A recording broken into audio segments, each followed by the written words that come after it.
The metallic snap of handcuffs around Captain Sarah Vaughn's wrists sounded like a death sentence in Morrison's Veterans Lounge. Each click echoed through the suddenly silent bar as 40 faces turned to watch. Phone cameras captured every angle. The four Navy veterans stood there with triumphant expressions, their recording devices held high, documenting what they believed was justice being served. "This is what stolen valor looks like, people." Dutch Holland's voice carried across the packed room, loud enough to ensure everyone heard. "This is what happens when you fake your service." Sarah said nothing. Her brown eyes remained fixed straight ahead while the crowd pressed closer, jostling for better footage. Everyone wanted to record the moment a fraud was exposed. None of them knew the titanium coin in her front pocket was carried by only 9 living people on Earth. None of them knew this small woman being led away in restraints had once held off 87 enemy combatants for 5 hours straight in conditions that would break most men. And certainly none of them saw the red laser dot painting Dutch Holland's chest from 800 meters away, steady as a surgeon's hand. None of them knew that in 90 seconds, a Vice Admiral would walk through that door and destroy 4 men's lives with a single sentence. 8 hours earlier, the evening had started like any other Thursday at Morrison's Veterans Lounge. The establishment sat 2 blocks from Little Creek Naval Base in Virginia Beach, a sanctuary for those who had served. Its walls displayed unit patches from conflicts spanning 5 decades. Photographs of deployments covered every available surface. The smell of beer mixed with the lingering scent of gun oil from the cleaning station Jack Morrison maintained in the back room. The atmosphere felt both welcoming and exclusive, open only to those who had earned the right through service. Sarah Vaughn had been working the bar for 11 months now.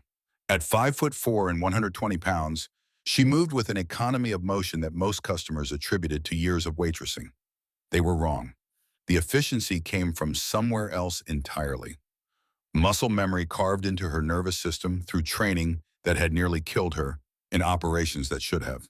Her dark hair was pulled back in a simple ponytail. No makeup softened her features. She appeared younger than her 32 years until you looked at her eyes. Those eyes had seen things that aged a person in ways civilians never understood. She wore the standard black polo shirt with Morrison's logo embroidered on the chest. But it was the small Marine Force Recon pin on her collar that would soon become the catalyst for everything that followed. Jack Morrison watched her work from his position behind the register. The former Marine Raiders operator had noticed things about Sarah from the day she walked in looking for work. The way she always positioned herself with her back to the wall. The way she never fully turned away from the entrance. The way she moved through the crowded bar without ever bumping into anyone, as if she maintained a 3-dimensional map in her head at all times. These were not things you learned from carrying drink trays. Jack had worked with operators in Helmand Province who moved exactly like this.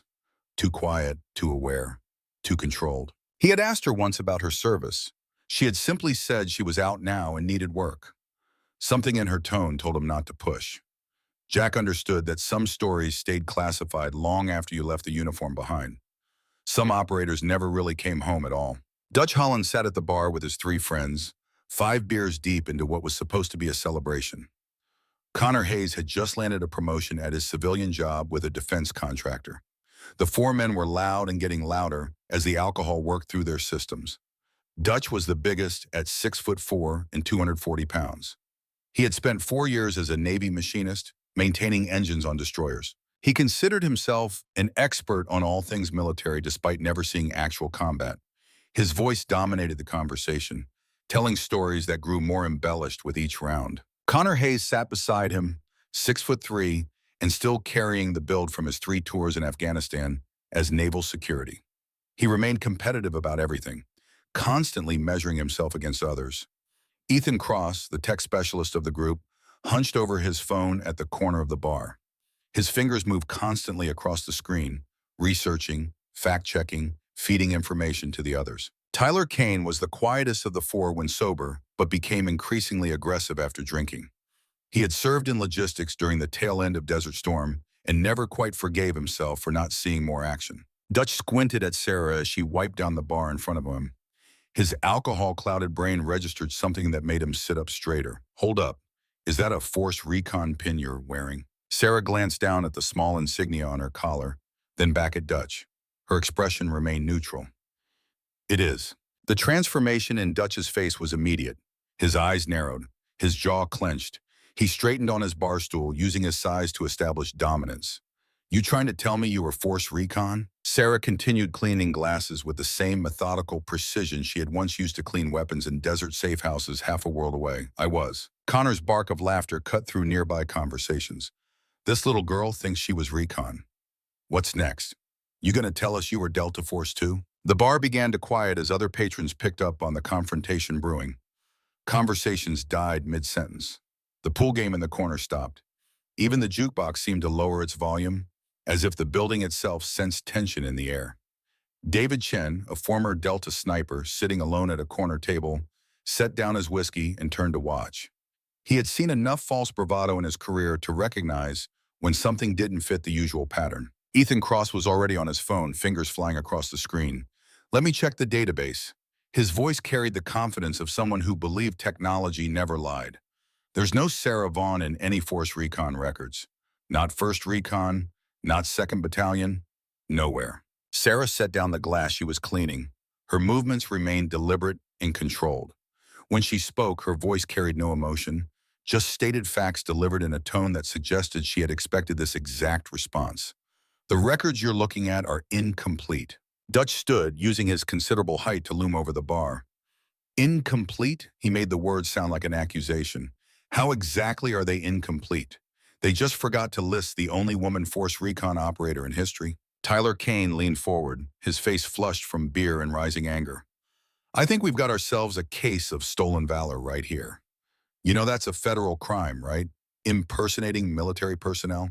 The crowd had grown to more than 40 people now, drawn by the commotion. Phones emerged from pockets. Camera apps opened. This was the age of viral content and public shaming. Everyone wanted their footage to be the one that went nationwide. The younger veterans in the crowd seemed eager for confrontation, hungry to expose a fraud. Some of the older patrons looked less certain, perhaps recognizing something in Sarah's demeanor that didn't quite match the narrative being constructed around her. Rachel Torres, a former Army MP who worked as a veterinary technician, stood up from her table. She had been watching the interaction with growing concern. Hey, maybe we should all just calm down here. If she says she served, maybe we should give her the benefit of the doubt until we know more. Connor Hayes cut her off without looking in her direction. Stay out of this. This is between us and the faker here. Dutch reached across the bar and grabbed Sarah's wrist, yanking her arm forward to examine it more closely. Look at this. No muscle definition, no scars, nothing that says military at all. You probably bought that pin at a surplus store for 20 bucks. Sarah didn't resist the grip. She had learned long ago that resistance often escalated situations unnecessarily. But something in her eyes shifted. It was subtle, barely noticeable unless you knew what to look for. Jack Morrison caught it from his position at the register.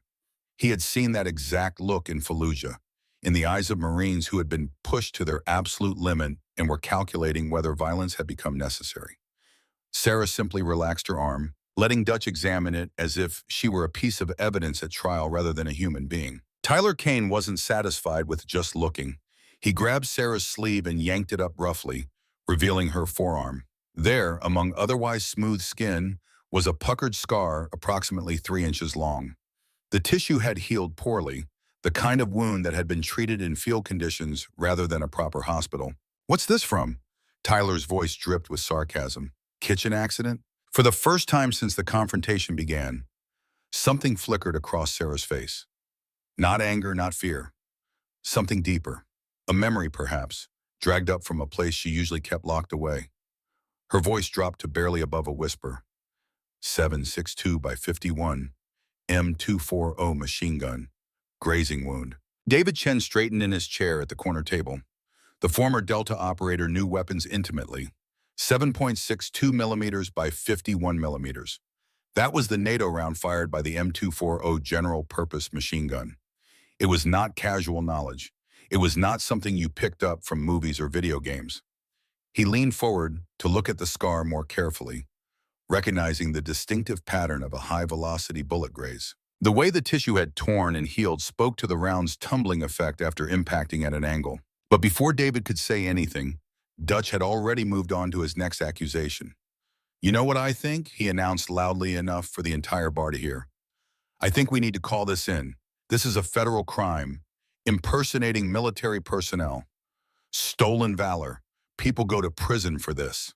Ethan was already dialing on his phone, his earlier fact-checking now transformed into action. I've got a buddy in NCIS. He says they take this stolen valor stuff seriously. Real seriously.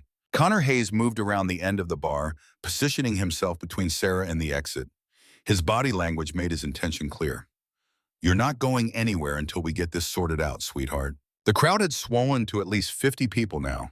All of them watched with a mixture of excitement and discomfort.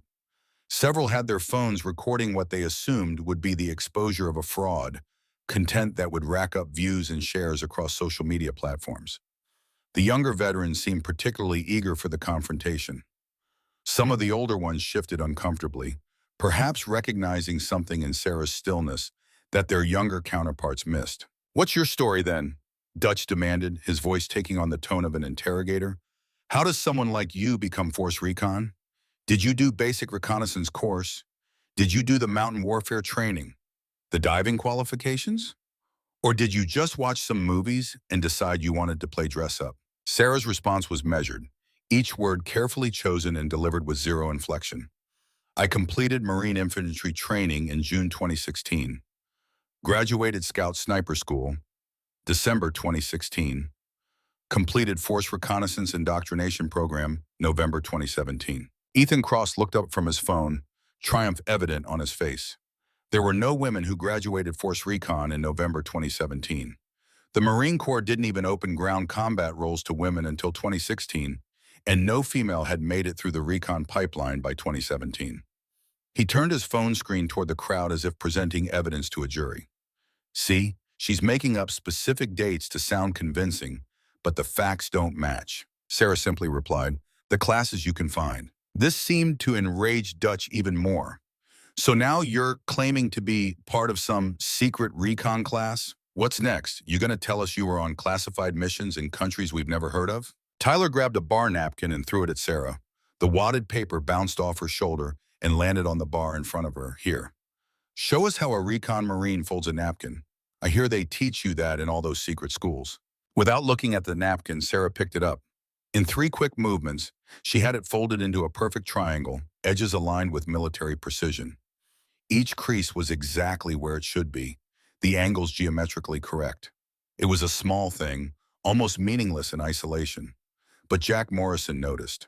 So did David Chen, and so did a few of the older combat veterans in the crowd. That kind of precision didn't come from bartending.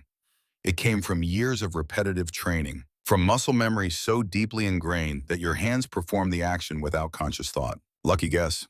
Connor dismissed it immediately, unwilling to let any detail contradict his narrative. Anyone can fold a napkin if they try hard enough. Dutch pulled out his own phone, his thick fingers jabbing at the screen. I'm calling the MPs from Little Creek. They need to know there's someone here impersonating a Marine, someone disrespecting everyone who actually earned the title. Already on it. Tyler's phone was pressed to his ear. Yeah, I need to report a case of stolen valor at Morrison's Veterans Lounge on Shore Drive. Yeah, she's claiming to be Force Recon. Female, about 5'4", dark hair, early 30s maybe. You need to send someone right away. While Tyler gave the description, Connor decided to escalate things physically. He reached over the bar and grabbed the Force Recon pin from Sarah's collar, ripping it off. The fabric tore slightly, leaving a small gap in the material. You don't deserve to wear this. His voice carried self-righteous fury. You don't deserve to even touch something like this. Sarah's hand moved. It was fast, instinctive, reaching toward where the pin had been, but she stopped herself mid-motion. The restraint was visible, a conscious choice to control the response her training demanded. Instead, she simply said, her voice quieter than before, that belonged to someone important. The statement hung in the air for a moment. Then Dutch's mocking voice destroyed any sympathy it might have generated. Yeah, I bet. Whoever you stole it from, right? What Dutch and the others couldn't see was the memory that flashed behind Sarah's eyes in that moment. A rooftop in Syria at dawn. The sound of distant gunfire. Commander Rachel Kim, blood soaking through her tactical vest, pressing the Force Recon pin into Sarah's palm with shaking fingers. If I don't make it out, you carry this. Tell them about us. Sarah trying to argue, Rachel cutting her off with the voice of command she had used to lead their unit through impossible situations. That wasn't a request, Seven. That's an order. Rachel's eyes closing for the last time as the sun broke over the desert horizon. Sarah blinked and the memory released her. She stood behind the bar in Morrison's lounge, Connor holding the pin that had belonged to her fallen sister, surrounded by men who had decided she was a liar before hearing her story. You know what we used to do to stolen valor cases back in the day? Connor asked, cracking his knuckles for effect. We handled it ourselves, didn't need cops or lawyers, just handled it. Rachel Torres stood up again, her voice sharp with anger. That's enough. You're four drunk guys harassing a woman half your size over a pin. Whatever you think she did, this isn't right. Tyler rounded on her, his face red with alcohol and aggression. Another woman defending a woman. Big surprise. You probably think she should be allowed in recon just because of equality or whatever diversity nonsense they're pushing now. Rachel's girlfriend put a restraining hand on her arm, but Rachel shook it off. I'm saying you don't know what you're talking about. There's plenty of classified stuff you wouldn't have access to. Programs that don't show up in public databases. Connor's laugh was harsh and mocking. Right. Everything's classified when it's convenient. Next, you'll tell us she was part of some super secret all-female recon unit that nobody's ever heard of. The irony of his sarcastic comment being precisely correct would only become apparent later. For now, it just added more fuel to the fire of his righteous indignation. Sarah reached under the bar for a clean towel. She used it to wipe up some spilled beer, her movements smooth and economical. But Jack Morrison noticed something else. As Sarah moved, her body positioning automatically maintained awareness of all four men in her peripheral vision. She never fully turned her back to any of them. Her weight distribution remained balanced, ready to move in any direction. This wasn't bartender training. This was combat conditioning. Reflexes drilled into operators who spent their lives in situations where a split second of inattention meant death. Look at her, Ethan pointed with his beer bottle, not even defending herself. You know why? Because she can't. She's been caught and she knows it. Sarah set down the towel and looked directly at Ethan. When she spoke, her voice was measured and calm. Actually, I'm not defending myself because nothing I say will change your minds. You've already decided what you believe. Facts won't matter now. Evidence won't matter. You need me to be a liar because the alternative threatens something fundamental in how you see the world. What we believe, Dutch's voice rose to nearly a shout, we believe in facts. And the fact is you're a liar, a faker, and a disgrace to everyone who actually served. The front door of Morrison's opened. Two military police officers entered, their uniforms crisp and their expressions professional. Behind them came their commanding officer, Captain Lisa Grant. She was 37 years old, standing 5'9" with the bearing that came from 14 years of military service. Her uniform was immaculate, each crease exactly where it should be. Her expression mixed professional courtesy with visible annoyance at being called out for what seemed like a dispute between bar patrons. We got a call about someone impersonating military personnel. Captain Grant's voice carried clear authority. Her trained eye took in the scene quickly. 4 agitated men, a crowd with phones out. One small woman standing calmly behind the bar, showing no signs of distress despite being the obvious focus of attention. Dutch practically jumped forward, eager to present his case. That's her right there, Captain. Behind the bar. She's claiming to be Force Recon, wearing a pin she has no right to wear. Captain Grant approached the bar. Her assessment continued, reading body language and details others missed. The woman showed none of the tells usually present in people caught in lies. No excessive explanations, no dramatic protestations of innocence, no visible anxiety, just calm observation. Grant had investigated enough stolen valor cases to know the pattern. Fakers usually became either aggressive or overly emotional when confronted. This woman was neither. Ma'am, I need to see some identification. Grant's tone remained professional but firm. Sarah reached into her back pocket slowly, making each movement visible and non-threatening. She extracted a worn leather wallet and removed her driver's license. She handed it across the bar to Captain Grant. Grant examined the license carefully. Virginia issue, address in Virginia Beach. Name Sarah Vaughn. Birth date made her 32 years old. Everything appeared legitimate. She looked back up at Sarah. Do you have military identification? No, ma'am. Sarah's response was direct. I separated from service 20 months ago. Connor interjected from beside the bar. Because she never served in the first place, Captain. That's why there's no military MID. That's why she's not in any database. Grant pulled a tablet from her equipment belt and began typing. After a moment, her frown deepened. She looked back at Sarah. There's no record of military service for Sarah Vaughn in the standard database. Ma'am, claiming false military service is a crime under the Stolen Valor Act. If you're falsely representing yourself as a veteran, that's a serious federal offense. Do you have any proof of your service? Sarah remained quiet for several seconds. The bar held its collective breath. Phones continued recording. Then Sarah reached into her front pocket. She moved with the same deliberate slowness, making sure Captain Grant could see she was not reaching for a weapon. Her hand emerged holding what appeared to be a thick coin, solid titanium with a matte black finish. She set it on the bar with a soft metallic clink that somehow carried through the entire room.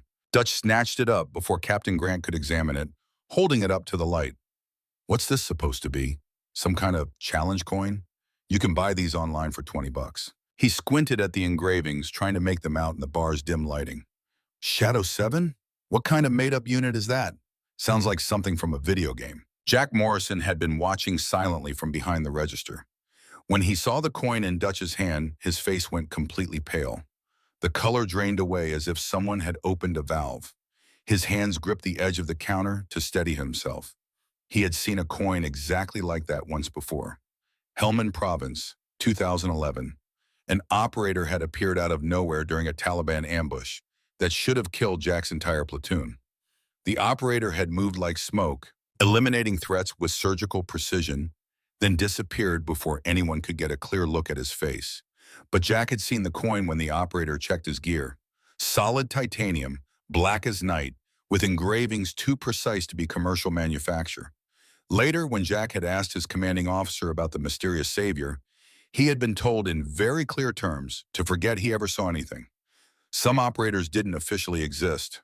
Some operations never appeared in any record. Captain Grant held out her hand and Dutch reluctantly surrendered the coin. She examined it carefully, noting the weight first. It was much heavier than a normal challenge coin, nearly twice what cheap promotional coins weighed. The engraving showed precision machine work, not cast pewter. The titanium itself appeared to be a specific alloy, the kind used in aerospace applications. There was something about it that seemed official despite being completely unknown to her. In her 14 years of service, Captain Grant had never seen anything quite like it. This isn't in any database I have access to. Grant's voice carried careful neutrality. She looked at Sarah with new uncertainty. Ma'am, I'm going to need you to come with us while we verify your claims and your identity. Tyler shouted from his position near the door. She's lying, Captain. Just arrest her already. Stop wasting time. Grant gave him a sharp look that silenced him immediately. Sir, I'll handle this according to proper protocol. She turned back to Sarah, her voice returning to professional courtesy. Ma'am, please step out from behind the bar. Sarah moved around the bar with fluid grace that seemed almost choreographed. Her hands remained visible at all times, positioned where the officers could see them.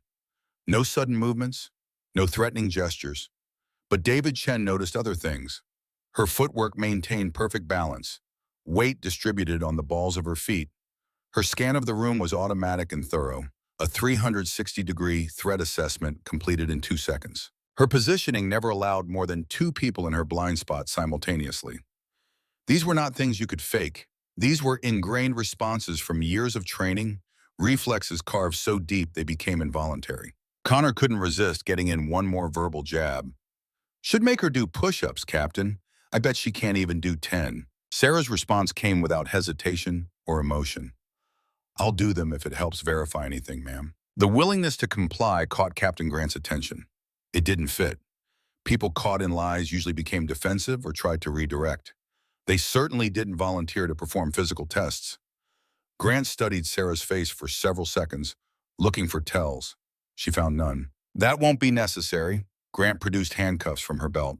Ma'am, I'm placing you in investigative detention pending verification of your identity.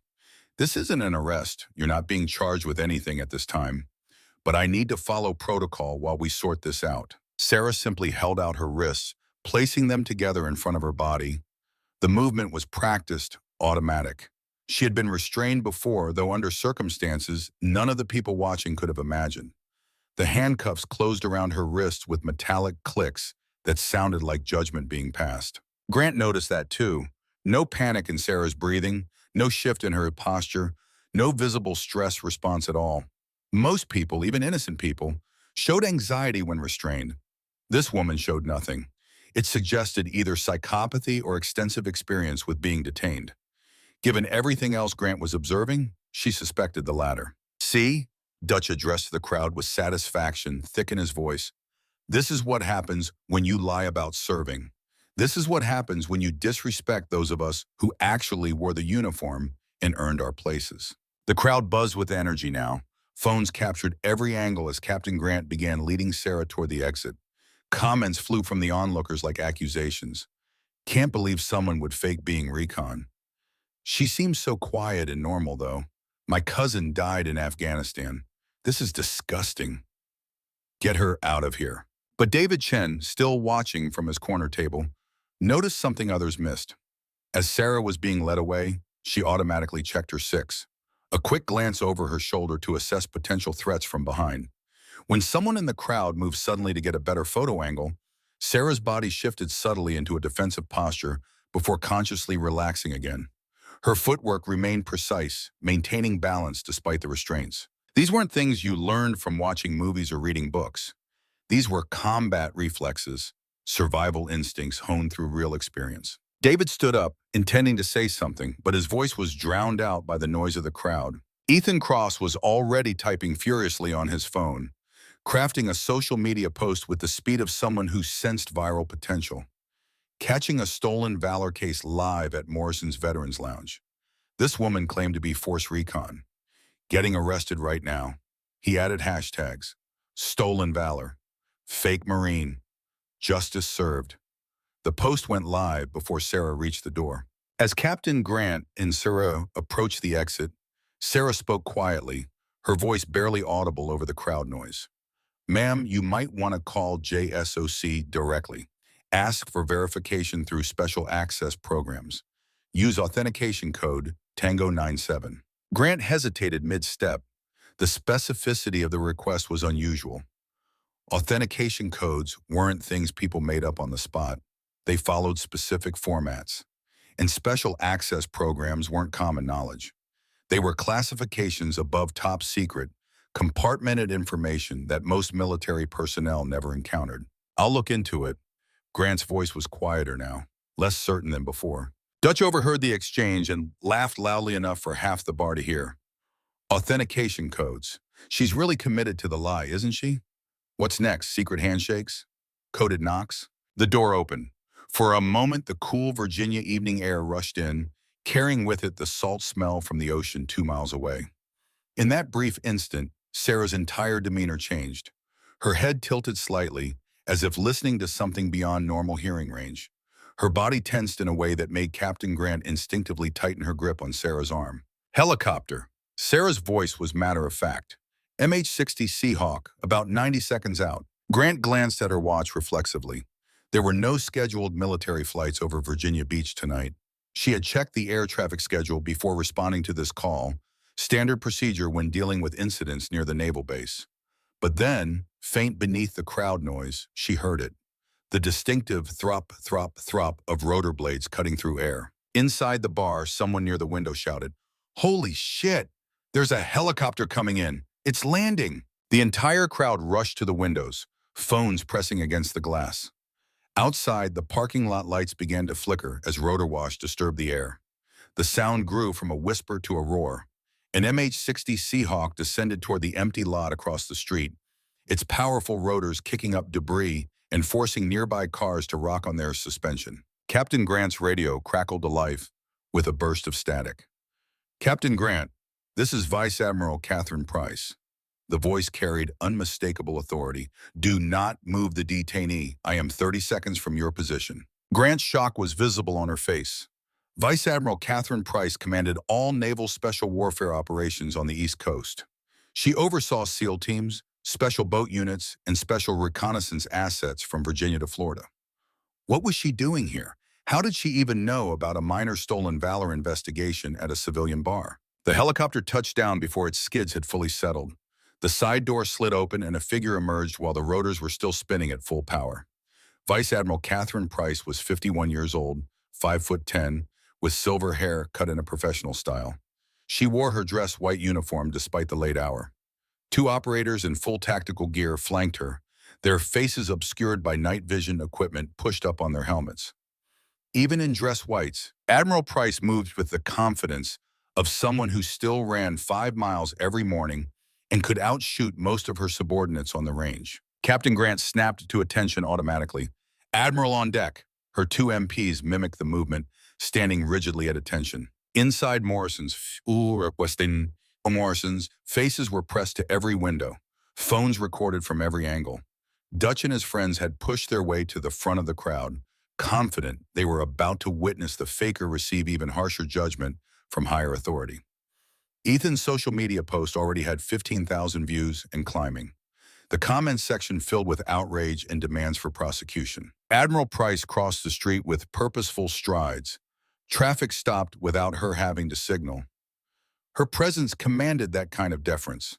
She covered the distance in seconds and stopped exactly 3 feet from where Sarah stood in handcuffs. The Admiral's blue eyes locked onto Sarah's brown ones. Neither woman blinked. 10 seconds of silence stretched between them, heavy with meaning that only they understood. Then Vice Admiral Catherine Price's hand rose in a crisp, perfect salute. "Captain Vaughn." The Admiral's voice carried across the parking lot and into the bar where dozens of phones recorded the moment. "It's been too long." Sarah Vaughn, despite having her hands restrained in front of her, somehow managed to return the salute with military bearing that spoke of years of discipline and training. Captain Grant's mouth fell open. Inside the bar, Dutch Holland felt his stomach drop as if the floor had disappeared beneath him. Connor's beer slipped from suddenly numb fingers and shattered on the floor. Ethan's phone nearly followed it. Tyler backed away from the window as if the glass had suddenly become hot to the touch. Admiral Price turned to Captain Grant without taking her eyes off Sarah. "Captain, remove those restraints. Immediately." "Ma'am," Grant's voice shook slightly. "She's being detained for suspected stolen valor. We have no record of her service in any standard database. Multiple witnesses claim she falsely represented herself as Force Recon." The Admiral's expression hardened into something cold and dangerous. "Captain Vaughn has 61 confirmed kills in operations spanning 7 countries. In Operation Red Crescent, she held off 87 enemy combatants for 5 hours, while her team extracted 17 prisoners of war from a compound in Yemen. She accomplished this after taking shrapnel to her left leg and right shoulder. She was awarded the Navy Cross for actions that day. That decoration remains classified, which is why you won't find it in any public record. Now remove those restraints before I have you brought up on charges for wrongful detention of a decorated combat veteran." Grant's hands shook as she fumbled with her keys. The handcuffs fell away. Sarah rubbed her wrist briefly, the first sign of any discomfort she had shown all evening. "When I heard Shadow 7 was compromised, I came immediately." Admiral Price's voice softened slightly. The words carried implications that would take hours to fully unpack. Inside Morrison's Veterans Lounge, the silence was absolute. No one moved. No one spoke. Every eye was fixed on the scene playing out across the street. Dutch Holland stared through the window. His face had gone from triumphant red to ashen gray in the span of 30 seconds. His voice, when it finally emerged, was barely a whisper only his friends could hear. "What have we done?" But the camera pulled back, perspective shifting. Across the street, in a third-story office building window, a figure stood behind scope-mounted optics. A red laser sight painted Dutch Holland's chest with steady precision. Through the scope, the figure's mouth moved, speaking into a phone pressed against his ear. The words were clear despite the distance. "Shadow protocol is breached. Initiating phase 1. The voice carried the faintest trace of a Russian accent. The helicopter's rotors still spun. Admiral Price was already turning back to Sarah, her expression mixing relief and concern. Inside Morrison's lounge, 4 men stood frozen, the magnitude of their mistake beginning to dawn on them like a slow sunrise. And somewhere 800 meters away, the crosshairs moved from Dutch's chest to the Admiral's position, tracking, recording, reporting back to handlers who had waited 6 years for exactly this moment. The ghosts were exposed. The hunt had begun. Admiral Catherine Price turned to address the crowd pressed against Morrison's windows. Her voice carried the authority of 3 decades in naval special warfare. For anyone wondering, Captain Sarah Vaughn completed Marine Corps infantry training, graduated first in her class from Scout Sniper School, and finished Force Reconnaissance indoctrination in November 2017. She was then selected for a program classified above top secret. Shadow Unit consisted of 9 women selected from various special operations backgrounds across all service branches. The Admiral pulled a tablet from her aide's hands and held it up so the crowd inside could see the screen. The photograph showed 9 women in full tactical gear standing in front of a Black Hawk helicopter. Desert terrain stretched behind them to a horizon blurred by heat shimmer. Each woman carried weapons and equipment that spoke of serious combat operations, not training exercises or publicity photos. The program recognized that certain missions required female operators. Admiral Price continued, infiltration of locations where male presence would trigger immediate suspicion, intelligence gathering in cultures where women were considered invisible, operations requiring different capabilities than raw physical strength. She gestured towards Sarah. Captain Vaughn, for instance, infiltrated 9 different terrorist cells over 3 years by posing as everything from a translator to a nurse to a diplomat's assistant. No male operator could have gotten close to those targets without compromising the mission. Inside Morrison's lounge, pandemonium erupted. Dutch Holland slumped against the window frame as if his legs could no longer support his weight. Connor Hayes backed away from the glass, distance somehow seeming like it might undo what he had participated in. Ethan Cross's phone slipped from his fingers and clattered on the floor. Tyler Kane had already turned away, rushing toward the bathroom where the sound of violent retching soon followed. Jack Morrison approached the window, his face carved with lines of regret. I knew. His voice was quiet but carried in the sudden silence. Helmand Province, 2011. A shadow operator saved my entire platoon from a Taliban ambush. I never got a clear look at the face, never learned the name. But I saw the coin, exactly like the one she carried. I should have said something when Dutch started this. I should have stopped it. David Chen stood from his corner table. The former Delta sniper's voice was measured and calm. We all should have. Some of us recognized the signs, the way she moved, the way she assessed threats, the precision in everything she did. We saw it, but we said nothing because we didn't want to get involved. Outside in the parking lot, Admiral Price had not finished. She pulled up another image on her tablet. Operation Red Crescent, Yemen, 2019. Captain Vaughn infiltrated a terrorist compound by posing as a local translator. When the mission was compromised and her team came under fire during prisoner extraction, she held defensive positions alone for 5 hours. 87 confirmed hostiles engaged her position. She eliminated 61 of them. She did this after taking shrapnel to her left leg and right shoulder.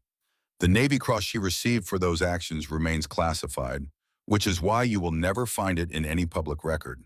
The crowd inside had gone completely silent. Someone's phone clattered to the floor. The sound was sharp in the stillness. Admiral Price's expression hardened as she looked directly at the window where Dutch stood frozen. She did this so 17 American prisoners of war could be extracted safely. She walked 12 miles through hostile territory on a wounded leg to reach the extraction point because the original landing zone had been compromised. The helicopter pilot who picked her up said she refused medical attention until every POW was loaded and the bird was wheels up. Dutch's legs gave out completely. He slumped to the floor, his back against the window. Connor had backed all the way to the bar, his hands shaking visibly. Ethan was on his knees trying to retrieve his dropped phone, but his hands trembled too much to grip it properly. Tyler emerged from the bathroom, his face greenish under the fluorescent lights, wiping his mouth with the back of his hand. Admiral Price lowered the tablet. Captain Vaughn, I apologize for what you endured here tonight.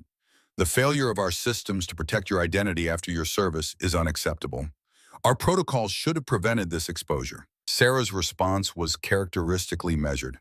It's not your fault, Admiral. The classification system worked exactly as designed. These men had no way to verify information they didn't have clearance to access. They made assumptions based on incomplete data. That's human nature, not system failure. The Admiral's jaw tightened. Human nature or not, the consequences are severe. Your exposure here tonight has triggered something we've been trying to prevent for 20 months. What do you mean? Sarah's tone shifted slightly, alert to danger in the Admiral's words. Admiral Price's phone buzzed.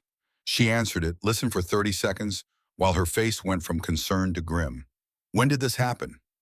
A pause. How bad? Another pause. I'm inbound to Arlington now. She ended the call and turned to Sarah with an expression that made even the watching crowd inside Morrison's go still. We have a major problem, Captain. Someone leaked the complete shadow program files 22 minutes ago. Every file, every member, operational history, last known locations, family connections, current aliases, everything. Sarah's calm facade cracked for the first time all evening. All of them? Shadow 2, 3, 4, 5, 6, all 9? All 9. Admiral Price pulled up a classified screen on her tablet, turning it so Sarah could see. And there's worse news. A bounty system is being established on dark web channels as we speak. Current offering is $8 million per confirmed kill, $15 million for live capture. Sarah stared at the screen. The data showed dossiers on all 9 Shadow Unit members. Real names, high-resolution photographs, current addresses, vehicle descriptions, daily routines. The kind of detailed intelligence that took months to compile. Someone had not just leaked files. Someone had prepared a complete targeting package designed to facilitate assassination. Who's funding it? Sarah's voice had gone flat, emotionless, the tone operators used when violence became necessary. Consortium of interests. Admiral Price scrolled through financial data. Russian SVR, Chinese Ministry of State Security, ISIS remnants operating out of Syria, Hezbollah cells in Lebanon. But there's something else. She highlighted several transactions. These payments trace back to shell corporations registered in the United States. Someone in our own government is contributing to the bounty on your heads. The crowd inside Morrison's had been listening through the open door. Rachel Torres, the former Army MP, put her hand over her mouth. Jack Morrison's face had gone pale. Even Dutch, still sitting on the floor, looked up with dawning horror at what his viral video had set in motion. Who in our government would want Shadow Unit dead? Sarah studied the financial data with the analytical focus she had once used to plan operations. That's what we need to find out. Admiral Price closed the tablet. But right now, your sisters are scattered across the country, living civilian lives under assumed identities.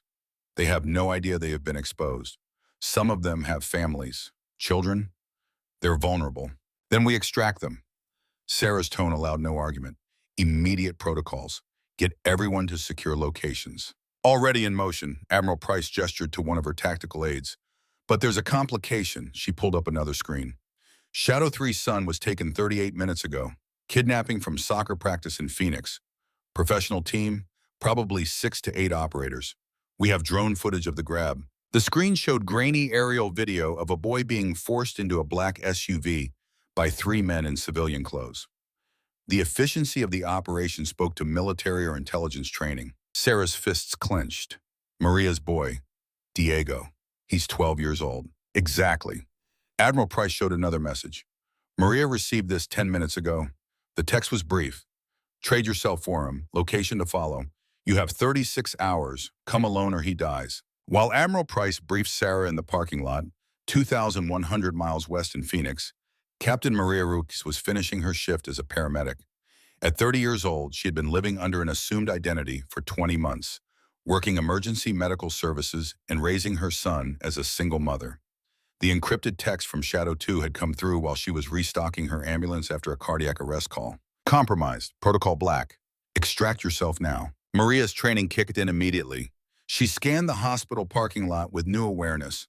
The black Suburban she had noticed for the past 3 days was still there. Engine running, windows tinted too dark to be legal in Arizona. Her personal phone rang before she could process the threat. Unknown number. She answered. Hello? Maria Ruiz, Shadow 3. The voice was male, accent suggesting Eastern European origins, possibly Russian or Ukrainian. We have your son Diego, 12 years old, red backpack, just left soccer practice at Cactus Park. Maria's blood went cold. Every instinct screamed this was a bluff, a manipulation tactic. But her phone buzzed with an incoming message. The photo showed Diego surrounded by 3 men in what looked like an abandoned warehouse. Her son's face was terrified, but he appeared unharmed. The voice continued, trade yourself for him. We'll send location, 36 hours. Come alone. Bring weapons if you want. Won't matter. You involve authorities, he dies. You try anything clever, he dies. You come alone and cooperate, he goes free. Simple exchange. Maria's paramedic training kept her voice steady despite the adrenaline flooding her system. I want proof he's alive. Recent proof. Make him tell me something only he would know. The phone was silent for 10 seconds. Then Diego's voice came through, shaky but clear. Mom, they asked about the beach trip. I told them about the hermit crab you let me keep in the hotel bathtub, the one that escaped and you found it in your shoe. The detail was accurate. Only Maria and Diego knew that story. They had never posted it on social media, never told anyone else. It was proof of life and proof this was happening now, not based on old information. 36 hours, the voice returned. Location coming, come alone, Shadow 3. Come ready to trade your life for his. The line went dead. Back in Virginia Beach, Admiral Price was coordinating responses across multiple time zones. Federal tactical teams were moving to extract Shadow Unit members from their current locations. But the operations were complicated by the need for secrecy and the speed required. Every minute that passed gave enemies time to act on the leaked intelligence. Inside Morrison's lounge, Dutch Holland had finally found his feet again. He approached the bar where Connor, Ethan, and Tyler had gathered in a tight group. Their earlier bravado had evaporated completely. The four men looked at each other and saw reflections of their own shame and horror. We did this. Dutch's voice was hollow. Our video, our accusations, we exposed her. Now other women are being hunted because we couldn't keep our mouths shut. Connor's hand still shook. How do we fix this? There has to be something we can do. Jack Morrison had been listening from behind the register. His voice carried the weight of experience in combat zones where mistakes cost lives. You can't unfuck this. What's done is done. But maybe you can help protect the ones who are still alive. Tyler looked up, his face still pale from being sick. Tell us how, whatever it takes. Admiral Price's aide, a lieutenant named Barnes, stepped into the bar. His tactical vest and sidearm made his purpose clear. The Admiral wants to know if you four are serious about helping or if this is just guilt talking. Dutch stood straighter, some of his former military bearing returning. We're serious. We served. We took oaths. We broke trust with Captain Vaughn and with everyone who really earned their places in special operations. Let us help fix what we broke. Barnes studied them for a long moment. Then follow me. Bring whatever skills you actually have. We need logistics support, not heroes. The four veterans followed Barnes outside where Admiral Price had set up a temporary command post in the parking lot. Encrypted laptops ran data streams. Satellite phones connected to secure networks. 2 more tactical operators had arrived, part of the Admiral's personal security detail. Sarah stood at the center of the operation, now wearing a tactical vest over her bartender's shirt. Someone had provided her with weapons and communication equipment. The transformation was striking. The quiet bartender was gone, replaced by an operator who radiated controlled lethality. You're the 4 who started this. Sarah's voice held no accusation, just statement of fact. You want to help? Then prove it. Shadow 3's son has been taken. We need transportation, logistics, equipment procurement. Can you handle that without drawing attention? Ethan stepped forward. I have connections through my civilian job, security contractors, transport companies with discrete billing.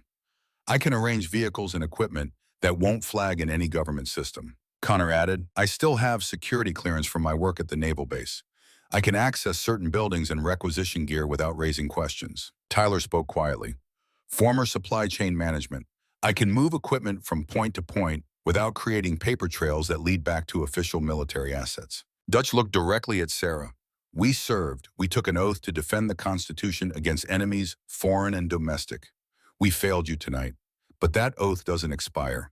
Let us earn back some small measure of trust. Sarah studied each man in turn. Her evaluation was clinical, assessing capabilities rather than personalities.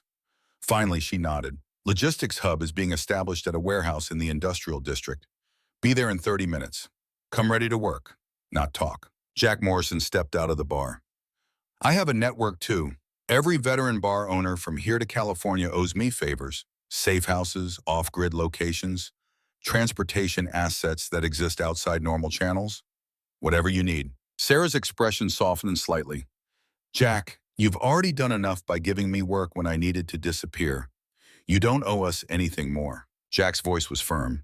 You saved my platoon in Helmand. I didn't know it was you, didn't recognize you without the gear and the night vision. But I knew someone from Shadow Unit pulled us out of an ambush that should have killed all of us. Now I can finally pay that debt. The four veterans and Jack Morrison loaded into Dutch's truck and headed for the industrial district. As they drove away, Sarah turned to Admiral Price. How many are confirmed secure? 2 so far. Shadow 5 extracted from Portland an hour ago. She was teaching high school computer science under an assumed name. 3 hostiles tried to grab her at the school. She eliminated all 3, and federal teams picked her up at the secondary rally point. Admiral Price pulled up another report on her tablet. Shadow 4 was not as fortunate. Sniper shot in Seattle. She was working as a social worker. Professional hit from 800 meters. She was walking to her car after her shift when the round hit. Sarah closed her eyes briefly. The pain was visible but controlled. Rachel, Shadow 4. She was 33 years old. The Admiral's voice was heavy. Commander Rachel Kim, former Navy intelligence, cyber warfare specialist before Shadow Unit. 3 combat tours. The youngest commander in naval special warfare when she was recruited. Sarah opened her eyes. Her expression had hardened into something cold. That's 1 dead. Who else is still out there? Shadow 2 is inbound from Colorado. Major Claire Brennan. She was working as a wilderness survival instructor.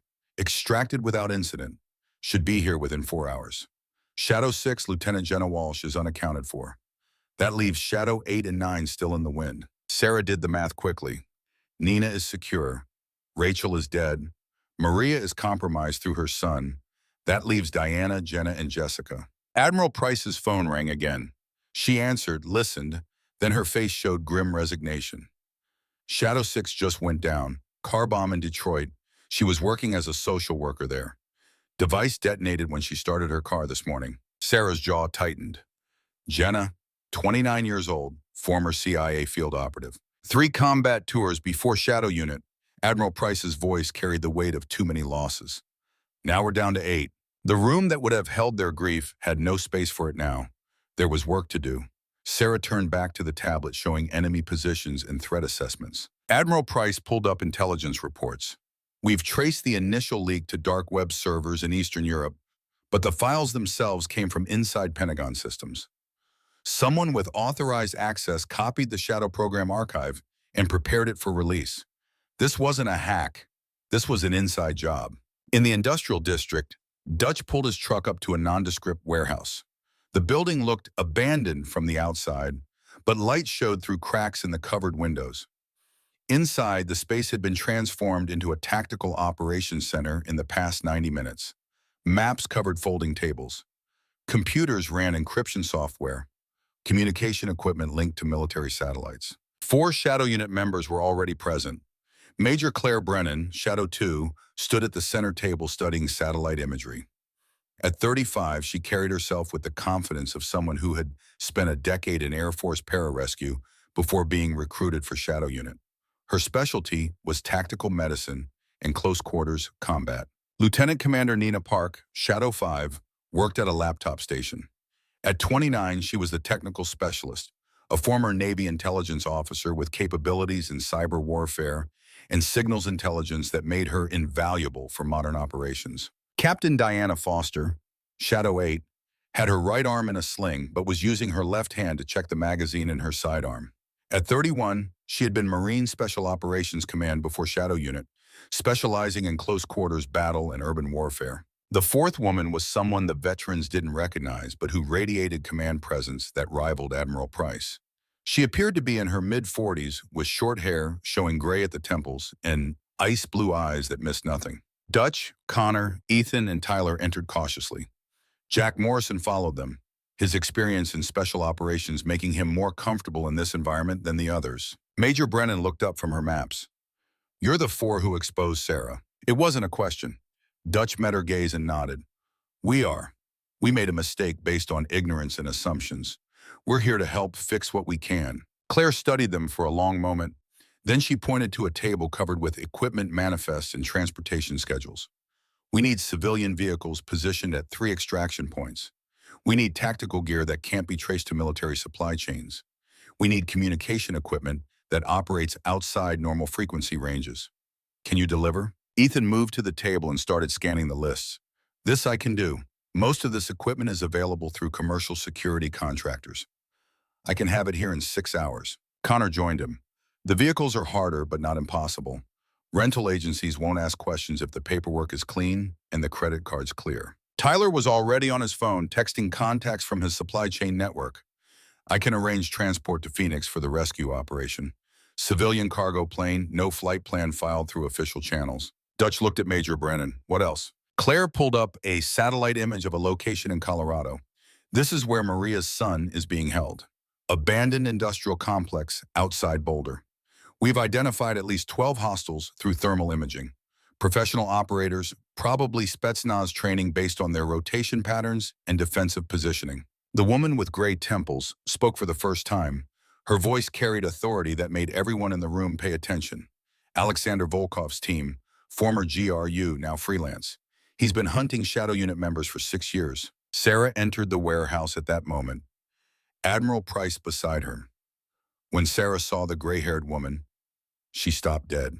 Her expression cycled through shock, disbelief, and something that might have been anger. You're dead.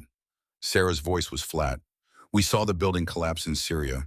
You were buried under 3 stories of concrete. We searched for 2 days. The woman's smile was slight and sad. You saw what I needed you to see, Seven. Claire Brennan stepped between them. For those who don't know, this is Colonel Elizabeth Hayes, Shadow Zero, our unit commander. She's been operating in deep cover for the past 4 years. Sarah's hands had formed fists. 4 years. We thought you were killed in action. We mourned you. I know, Colonel Hayes' voice carried genuine regret, and I'm sorry for that, but I had a mission that required everyone, including you, to believe I was dead. We'll deal with that later. Admiral Price's tone cut through the tension. Right now, we have Maria's son in hostile hands and a 36-hour countdown. We need to focus on extraction. Sarah forced herself to shift mental gears, pushing aside her reaction to Hayes' resurrection. She moved to the table and studied the satellite imagery. 12 hostiles, one 12-year-old boy, unknown number of additional guards we can't see from thermal. What's the play? Claire traced positions on the map. 3 approach vectors, north through an old storm drainage system, east via abandoned railroad tracks, south through adjacent warehouse row. We split into 3 teams. Team 1 goes for the boy. Teams 2 and 3 provide overwatch and cut off escape routes. Hayes added her assessment. Volkov will expect a rescue attempt. He'll have prepared. Probably additional forces hidden in vehicles nearby, ready to respond when we show ourselves. Then we don't show ourselves until it's too late for him to react. Sarah's tone was cold and professional. Team 1 infiltrates through the drainage system. We locate the boy, extract him through the same route. Teams 2 and 3 take elevated positions with thermal optics and suppressed weapons. Anyone who tries to interfere gets neutralized, but we prioritize quiet over speed. Dutch had been listening carefully. Where do we fit in this? Sarah looked at the 4 veterans. You're not operators. You don't have the training for direct action. But we need logistics support. Someone has to coordinate extraction vehicles, maintain communication relays, and provide backup contingency if the primary plan fails. Connor straightened. We can do that. Tell us what you need and where you need it. The planning continued for 2 hours. Maps were marked, equipment was staged, communication protocols were established. Ethan used his contractor connections to acquire vehicles that wouldn't appear in any government database. Tyler arranged for a civilian cargo plane to transport the team to Colorado. Connor pulled tactical gear from his sources at the naval base, equipment that was officially listed as training aids, but functionally identical to combat loadout. Jack Morrison worked his network of veteran bar owners, establishing safe houses along potential escape routes from Colorado back to Virginia. Within 3 hours, they had fallback positions in 6 states, each one owned or operated by veterans who asked no questions and kept no records. At the 2-hour mark, Sarah received an encrypted message. She read it, then looked up at the assembled team. Maria just got the location, abandoned manufacturing complex in Boulder. Meet time is tomorrow night at midnight. She's supposed to come alone and unarmed. Obviously a trap, Claire stated the obvious. They want her alive, probably to use as leverage against the rest of us. Colonel Hayes studied the satellite imagery with the intensity of someone who had spent decades analyzing enemy positions. Volkov lost his wife and daughter in Crimea 6 years ago. Collateral damage during a shadow unit operation disrupting arms shipments to separatist forces. He's been hunting us ever since. This isn't just business for him, it's revenge. Then he'll be emotional. Sarah's voice held cold calculation. Emotional opponents make mistakes. We use that. The team loaded into vehicles at 0300 hours. The civilian cargo plane Tyler had arranged sat waiting at a private airfield 40 minutes south of Virginia Beach. The aircraft had no official flight plan, no manifest, no record that it would be airborne.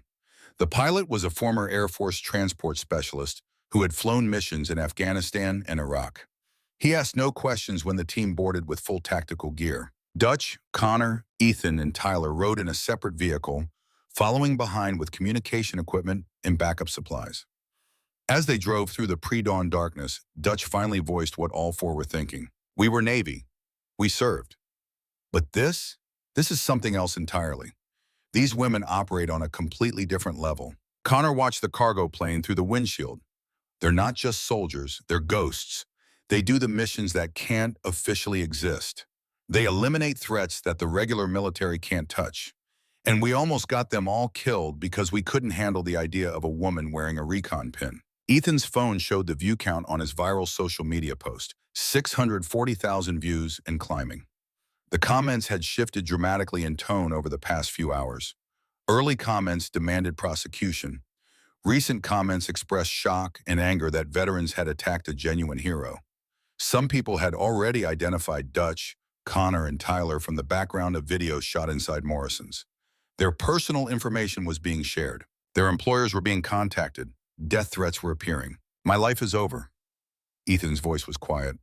I'll be fired by Monday. My family will see what I did. Everyone will know. Tyler looked back at him. Good. We deserve it. We judged someone without knowing the facts.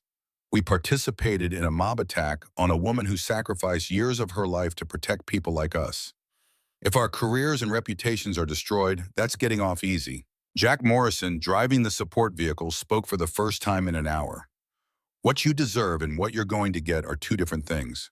Sarah could have killed all four of you in that bar. She had the training. She had justification. She chose restraint instead. That tells me something about her character. You made a mistake. You owned it. You're trying to make amends. That's more than most people do. The cargo plane landed at a private airfield outside Boulder just after dawn. The team had slept in shifts during the flight, using techniques developed during decades of combat deployments to grab rest whenever possible. Sarah had not slept. She spent the flight studying intelligence reports on Volkov and his known associates. The man was a ghost himself in many ways. Former GRU Spetsnaz, he had operated in Chechnya, Georgia, Syria, and Ukraine before going freelance. His wife and daughter had been living in Crimea when Shadow Unit conducted an operation to interdict arms shipments in 2018. The operation had been successful, $50 million in weapons systems destroyed, a major trafficking network dismantled, but a firefight had erupted in a populated area. Volkov's family had been in the wrong place at the wrong time. The official report classified their deaths as regrettable collateral damage. For Volkov, it was the end of everything. He had left Russian military service and became an international arms dealer and mercenary. His operations had caused Shadow Unit problems repeatedly over the past 6 years. They had disrupted his networks in Syria, Yemen, and Eastern Europe. By conservative estimates, Shadow Unit operations had cost Volkov over $200 million in lost revenue and dozens of dead operators. Now he had a chance for revenge, not just against one Shadow member, but potentially against all of them. And he was using a 12-year-old boy as bait. The team spent the day in a rented warehouse, conducting final preparations. Sarah insisted on going through every detail 3 times. Equipment was checked and rechecked. Communication protocols were tested. Contingency plans were developed for every scenario they could imagine. At 2,000 hours, they moved to staging positions. Sarah, Claire, and Diana formed Team 1, responsible for infiltration and hostage rescue. Nina and Jessica, despite her shoulder wound, comprised Team 2, providing overwatch from elevated positions 600 meters out. Colonel Hayes positioned herself as Team 3, mobile reserve ready to respond to unexpected developments. Dutch and his crew established a command post 2 miles from the target location. Banks of communication equipment linked them to all 3 teams. Vehicle extraction points were pre-positioned. Medical supplies were staged. Ethan had even arranged for a trauma surgeon to be on standby at a private clinic. No questions asked. The abandoned industrial complex loomed against the Colorado night sky. 3 large buildings formed a rough triangle around a central courtyard. Rusted equipment and debris provided cover, but also limited sight lines. Volkov had chosen well. The location offered defensive advantages while being isolated enough that gunfire wouldn't immediately attract police response. At 2200 hours, thermal imaging detected movement inside the central building. 12 heat signatures, consistent with the earlier counts. But Nina's advanced sensors picked up something else. Vehicles. 4 SUVs parked in covered positions 200 meters away. Probably 8 to 12 additional hostiles ready to respond. Sarah's voice came through the encrypted communication net. "They're expecting us. Volkov knows we won't let Maria walk in alone." Claire responded from her position in the storm drainage tunnel. "Then we give him what he expects, but not where he expects it." The plan adjusted on the fly. Jessica and Nina would engage the response vehicles first, disabling them before they could deploy additional forces. Sarah, Claire, and Diana would infiltrate through the drainage system as planned. Colonel Hayes would create a diversion at the south entrance, drawing attention away from the actual assault. At 23:30 hours, Maria Ruiz arrived at the complex in a civilian vehicle. She parked in the designated area and stepped out, her hands visible and empty. She wore civilian clothes, no weapons, no body armor. To anyone watching, she appeared to be complying with the demands. But Maria was Shadow 3. She had spent 3 years infiltrating terrorist networks across the Middle East. She knew how to play a role, and she knew her team would be watching. Volkov himself stepped from the central building. Even at a distance, his bearing identified him as the commander. He was tall, lean, moving with the controlled aggression of someone who had spent a lifetime in violence. "Shadow 3, his voice carried across the courtyard. "You came alone. Interesting. I expected your sisters to attempt a rescue." Maria walked forward slowly, hands still visible. "Where's my son?" "Inside, safe for now." Volkov gestured toward the building. "But first, we talk. You and I, we have history. Your unit cost me everything. My family, my livelihood, my reputation." "That was war." Maria's voice was steady. "Collateral damage happens in conflict zones. Your family's death was not intentional." Volkov's laugh was bitter. "Not intentional. You destroyed my life by accident while pursuing your mission. And now I destroy yours with great intentionality. Seems fair?" In the drainage tunnel beneath the complex, Sarah and her team moved in absolute silence. Night vision equipment turned the darkness into shades of green. They navigated by memory of the satellite imagery, counting steps and turns. The tunnel intersected with the building's basement through an old maintenance access point that had been forgotten when the facility was abandoned. Sarah held up a fist. "Stop." She listened for 30 seconds, filtering ambient noise through trained perception. 2 guards, basement level, probably rotating between floors on 15-minute intervals. Claire moved forward to take point. Her medical training included extensive anatomy knowledge. She knew exactly where to apply pressure to render someone unconscious without killing them. The first guard never heard her approach. One moment he was alert and scanning. The next he was unconscious on the floor, zip-tied and gagged. The second guard was neutralized by Diana with similar efficiency. Now they had clear access to the building's interior. Above ground, Maria continued her conversation with Volkov, buying time for her team.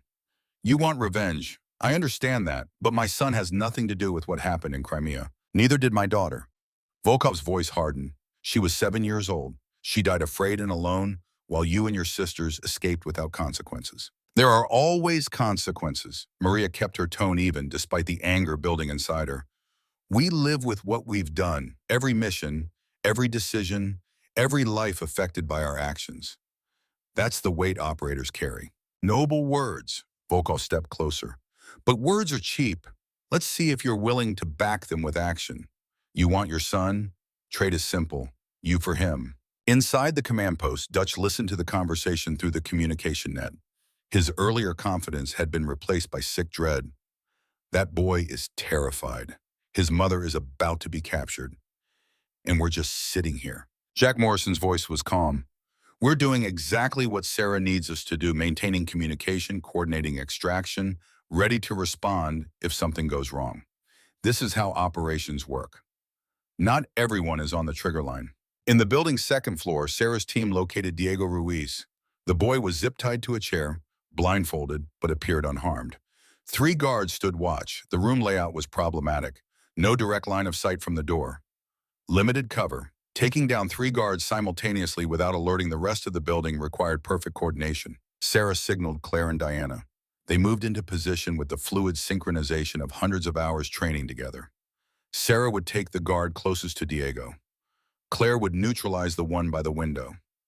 Diana, working with her wounded arm, would handle the third. 3, 2, 1, execute. The guards went down in less than 4 seconds. Suppressed weapons made sounds no louder than coughs. Sarah was at Diego's side immediately, cutting his restraints and removing the blindfold. Diego, I'm with your mom. We're getting you out. Stay quiet and stay close. The boy nodded, terrified but trusting. Sarah led him toward the basement access while Claire and Diana covered their movement. Outside, Volkov was growing impatient. Enough talking. Where is your team, Shadow 3? I know you didn't come alone. Your sisters are here somewhere. Show themselves or the boy dies. Right on cue, Colonel Hayes opened fire from the south entrance. The gunfire was deliberate, designed to sound like a poorly planned assault. Volkov's men responded exactly as expected, rushing toward the sound. Jessica and Nina used the distraction to engage the response vehicles. 4 shots, 4 fuel tanks punctured. The SUVs wouldn't be deploying anyone. Additional shots disabled tires and radiators. Within 30 seconds, the reinforcements were neutralized without firing back. Sarah's team emerged from the basement with Diego just as chaos erupted in the courtyard. Volkov realized too late that the south entrance assault was a diversion. He turned toward the main building just as Sarah appeared in the doorway, Diego safely behind her. The look on Volkov's face was pure shock. How? Because we're better than you. Sarah's voice carried cold finality. We train for situations you can only imagine. We operate at levels you never reached even in Spetsnaz. And we never, ever abandon our own. Volkov reached for his sidearm. Diana's suppressed shot took him in the shoulder before his hand touched the grip. He went down, weapon skittering away. Sarah approached him, keeping her own weapon-trained center mass. You have a choice. Federal custody where you face terrorism charges. Or a bullet here and we tell everyone you died during the assault. Your call. Volkov looked up at her through pain-twisted features.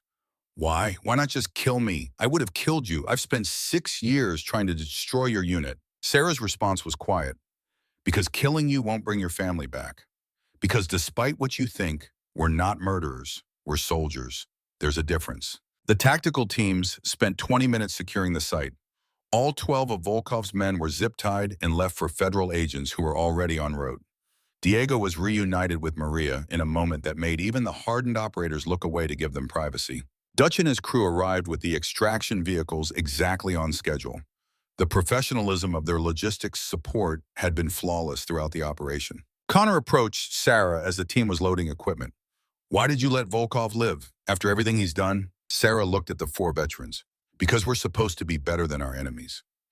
If we kill when we don't have to, if we choose revenge over justice, then we become what we're fighting against. Restraint is harder than violence. That's what makes it meaningful. The flight back to Virginia was quiet. Diego slept against his mother's shoulder. The Shadow Unit members performed post-operation maintenance on their equipment with the automatic efficiency of thousands of repetitions. But Nina was hunched over her laptop analyzing data she had pulled from Volkov's phone during the chaos. What she found made her call Sarah over. We have a serious problem.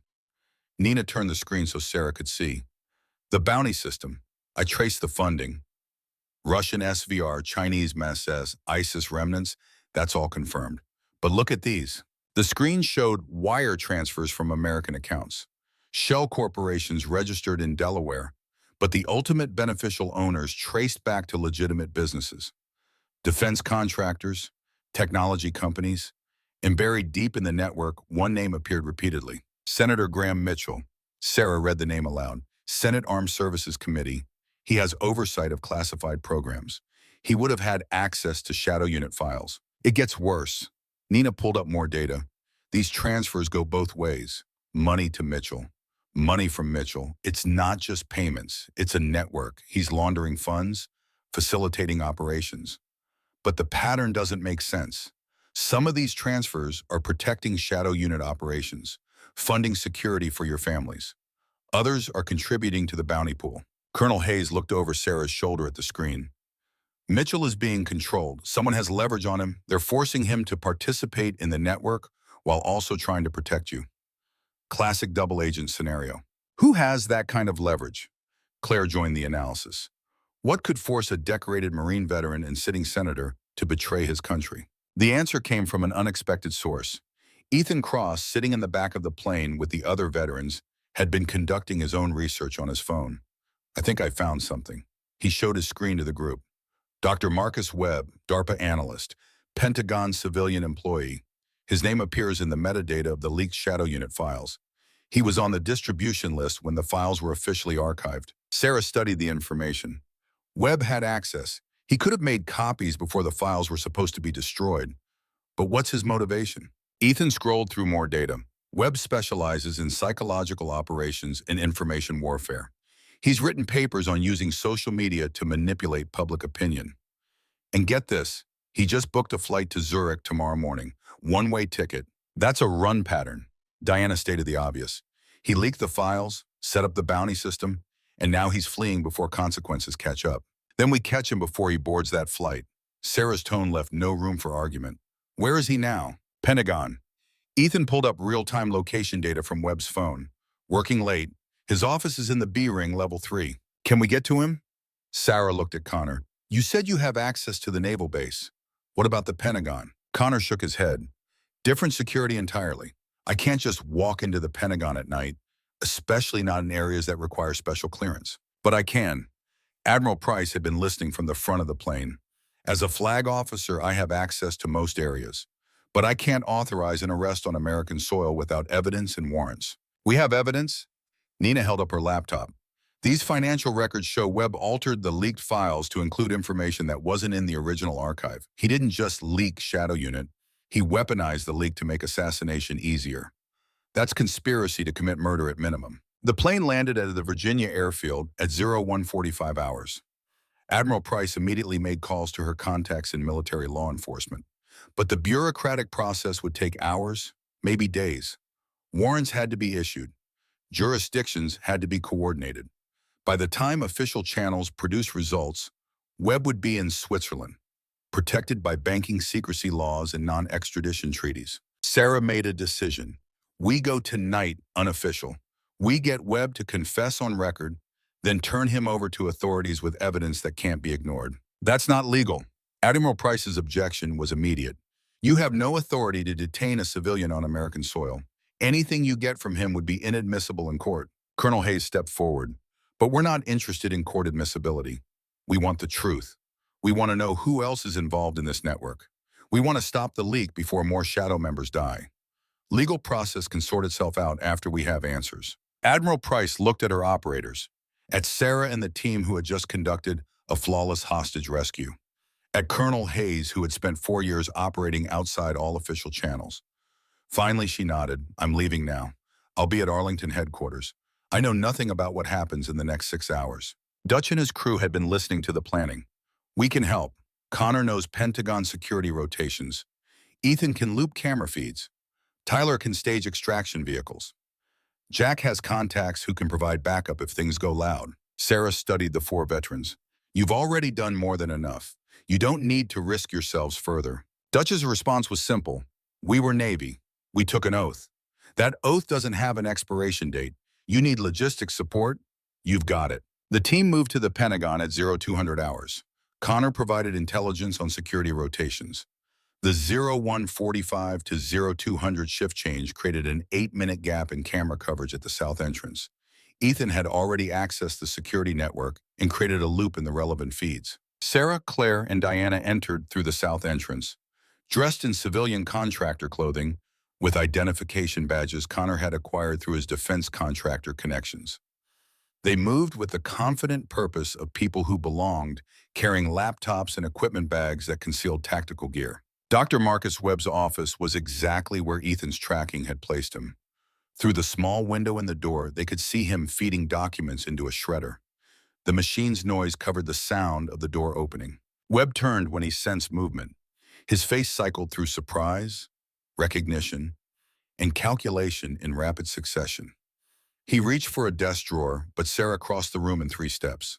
A joint lock applied to his reaching arm made the weapon he had been going for clatter to the floor. You altered the Shadow Unit leak. Sarah's voice was cold and controlled.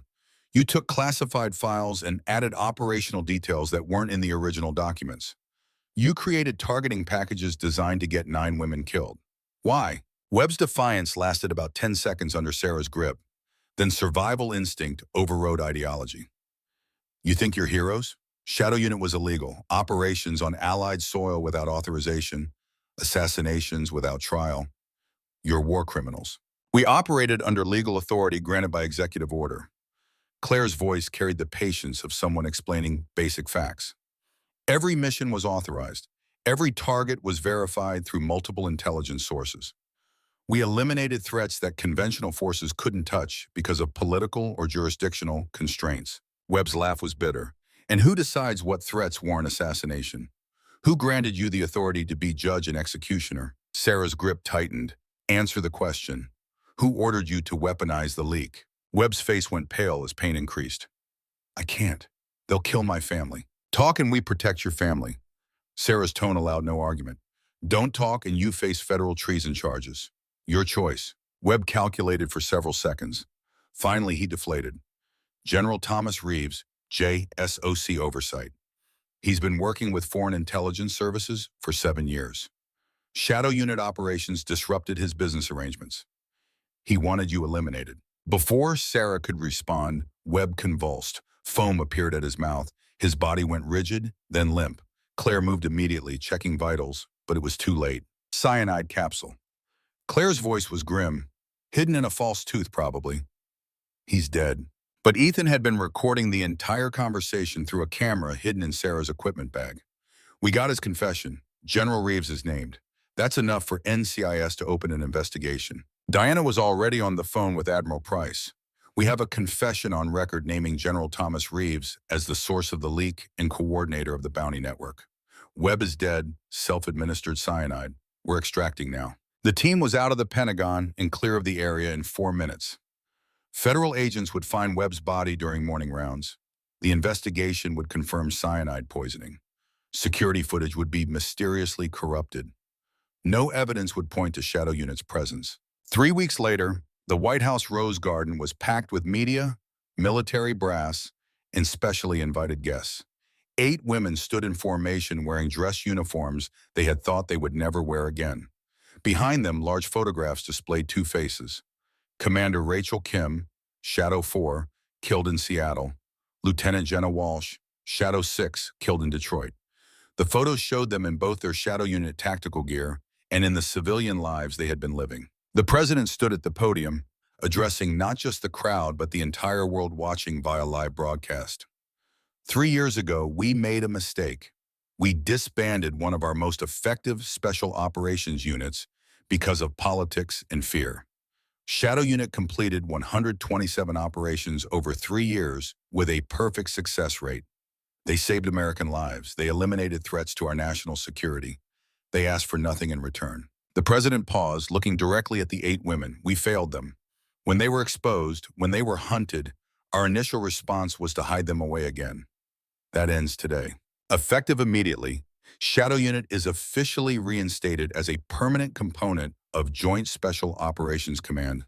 These 8 women and the candidates who will soon join them represent the future of unconventional warfare. Medals were presented one by one. Bronze Stars, Silver Stars, Navy Crosses. For Sarah, the Medal of Honor for Operation Red Crescent. Each woman received recognition that had been denied them for years. In the audience, Dutch Holland stood at attention in his dress uniform. Beside him stood Connor Hayes, Ethan Cross, and Tyler Kane, all in their best military attire. Over the past 3 weeks, they had worked 18-hour days establishing a foundation for Shadow Unit families. They had raised $4.2 million for female veteran causes. They had personally provided security for relatives of Shadow members whose identities had been exposed. When the ceremony ended, Sarah approached the 4 veterans. Dutch started to salute, but she stopped him with a gesture. We're mostly civilians now. No need for formalities. Dutch's voice was heavy with emotion. Captain Vaughn, we know we can never truly make up for what we did to you. Sarah interrupted him. You made a mistake. You owned it. You spent 3 weeks proving through actions that you meant your apology. That's more than most people ever do. She handed Dutch a small box.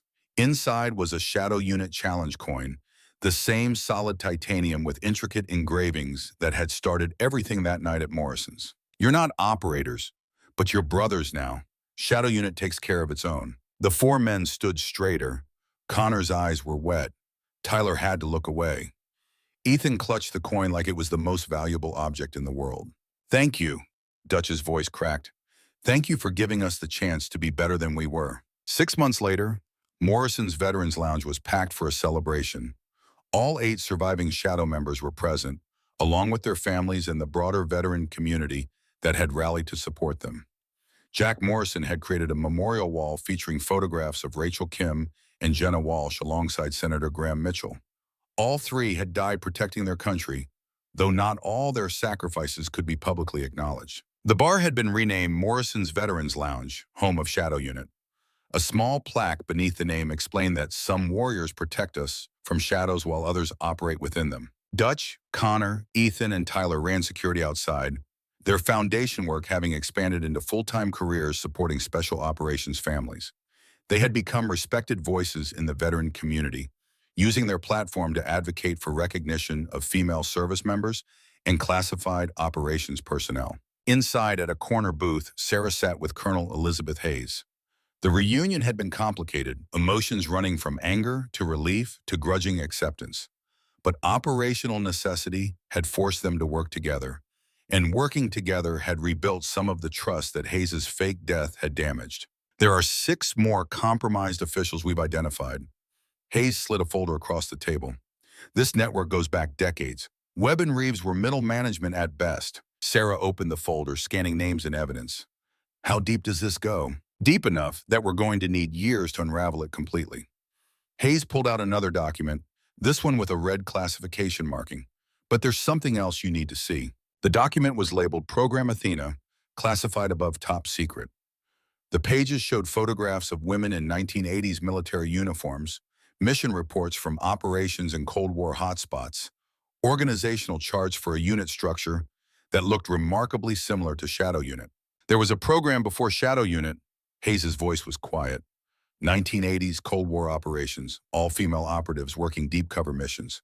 Officially disbanded in 1991 when the Soviet Union collapsed. Sarah studied the photographs. These women would be in their 60s or 70s now, most probably dead or fully retired. Hayes pointed to one photograph. This woman, Colonel Patricia Morrison, former Army intelligence. She's now Undersecretary of State, and based on what we're finding, she may be connected to the network that tried to eliminate Shadow Unit. You're saying Program Athena operators turned against their own successors? I'm saying we don't know the full story yet. Hayes closed the folder, but we're going to find out. When do we start? Sarah's question was more statement than inquiry. You already did. Hayes stood up. Welcome back to the shadows, Captain Vaughn. The real war starts now. Outside Morrison's lounge, the celebration continued. Inside, secrets upon secrets waited to be unraveled. And somewhere in the Virginia night, watchers observed and reported. The game was far from over. It had only just begun. The morning after the Morrison celebration, Sarah Vaughn stood in the secure briefing room beneath the Arlington facility. 6 months had passed since that night when 4 drunk veterans had changed everything. 6 months of investigations, hearings, restructuring. 6 months of building Shadow Unit back into an official component of Joint Special Operations Command. But the work was far from finished. Colonel Elizabeth Hayes stood at the front of the room, her presence commanding attention despite civilian clothes and the lack of rank insignia. Behind her, a screen displayed surveillance photographs spanning 4 years. Faces in crowded markets, figures in diplomatic receptions, shadows in places that officially never saw American operators. For those who don't know the full story, Hayes began, her voice carrying the weight of years spent alone in hostile territory. I didn't survive the building collapse in Syria by accident. I arranged it, remotely detonated charges that I had placed myself over the previous 2 weeks. The operation required everyone, including my own team, to believe I was dead. Sarah sat at the conference table, her expression controlled, but her eyes revealing old anger not fully resolved. Why? We searched for 2 days. We risked our lives digging through rubble looking for your body, because the mission required absolute authenticity. Hayes met Sarah's gaze without flinching. 4 years ago, Director of National Intelligence brought me evidence of foreign penetration at the highest levels of American intelligence. Not just one mole, multiple assets, coordinated, long-term. The kind of network that takes decades to build and can only be dismantled from outside normal channels. Major Claire Brennan, Shadow 2 leaned forward. Outside normal channels meaning what exactly? Meaning I had to become a ghost even to other ghosts. Hayes pulled up another image. No backup, no official support, no contact with anyone in the American intelligence community except one encrypted channel directly to the DNI.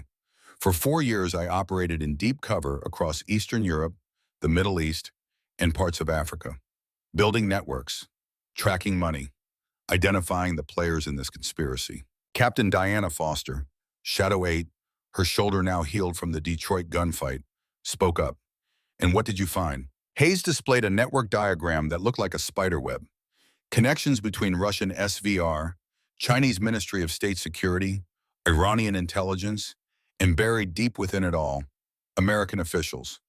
The web was massive, intricate, and terrifying in its scope. I found a network that's been operating since the Cold War.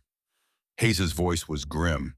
It started as Soviet penetration of American intelligence in the 1970s. But when the USSR collapsed, the network didn't die, it evolved. Former KGB officers went private. They recruited new assets. They expanded beyond just stealing secrets to active sabotage of American operations. She highlighted several names on the diagram. Senator Graham Mitchell wasn't a traitor. He was being blackmailed through evidence of an affair from 20 years ago. Russian intelligence used that leverage to force him into facilitating financial transactions. But Mitchell was also feeding information to the DNI about the network. He was trying to protect Shadow Unit while appearing to comply with his handlers. Then why did he die? Lieutenant Commander Nina Park, Shadow 5, asked the question everyone was thinking. Hayes pulled up a coroner's report. Official cause of death was heart attack, but toxicology showed traces of a compound that mimics cardiac arrest. Someone in his security detail probably administered it. We're still investigating, but Mitchell knew he was compromised.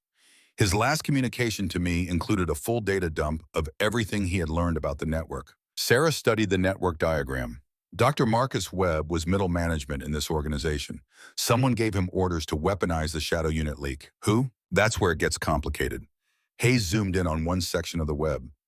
General Thomas Reeves was Webb's handler, but Reeves himself was reporting to someone else. We have evidence of encrypted communications between Reeves and a senior official in the State Department, someone with access to classified military operations and diplomatic cover to travel internationally without raising suspicion. The room went quiet as Hayes highlighted a name on the screen. Undersecretary of State Patricia Morrison, age 67. Former Army intelligence officer in the 1980s. And before that, she was Colonel Patricia Morrison, commanding officer of Program Athena. The name hung in the air like an accusation. Sarah felt something cold settle in her stomach. Program Athena, you said it was disbanded in 1991. Officially disbanded. Hayes pulled up classified documents that were clearly decades old. Program Athena was created in 1982 as a deep cover intelligence operation. 12 women recruited from various military and intelligence backgrounds. Their mission was to infiltrate Soviet intelligence networks by posing as everything from diplomats to aid workers to journalists. They operated in Moscow, East Berlin, Prague, Bucharest, places where male operatives had been burned. Claire studied the old photographs. This was the predecessor to Shadow Unit, more than predecessor. Hayes's expression was troubled. It was the template. Same organizational structure, same selection criteria, same mission parameters. When I was tasked with creating Shadow Unit in 2016, I was given the Athena files as reference material. So what happened to them, Diana asked. Why were they disbanded? Hayes pulled up an after-action report from 1991. Official story is that with the Cold War ending, their mission was complete. The 12 operators were reassigned to conventional intelligence roles or allowed to retire with full honors. But I found something else during my 4 years undercover. The screen changed to show recent surveillance photos. A woman in her 60s entering the State Department. The same woman at diplomatic functions in Moscow, Beijing, Tehran, always in the background, always present but never the focus. Patricia Morrison didn't retire from intelligence work. She went deeper into it. And based on financial records I've traced, she's been the American end of this network for at least 20 years, possibly longer. Nina was already pulling up data on her laptop. If Morrison has been running this network since the 90s, she would have known about Shadow Unit from the beginning. She would have had access to the planning documents, the selection criteria, everything. Exactly. Hayes confirmed. And when Shadow Unit started disrupting operations that benefited the network, Morrison made a decision. She couldn't directly eliminate us through official channels without exposing herself. So she used cutouts. Webb, Reeves, the bounty system, all of it designed to get Shadow Unit killed while maintaining deniability. Sarah stood and approached the screen, studying Morrison's face.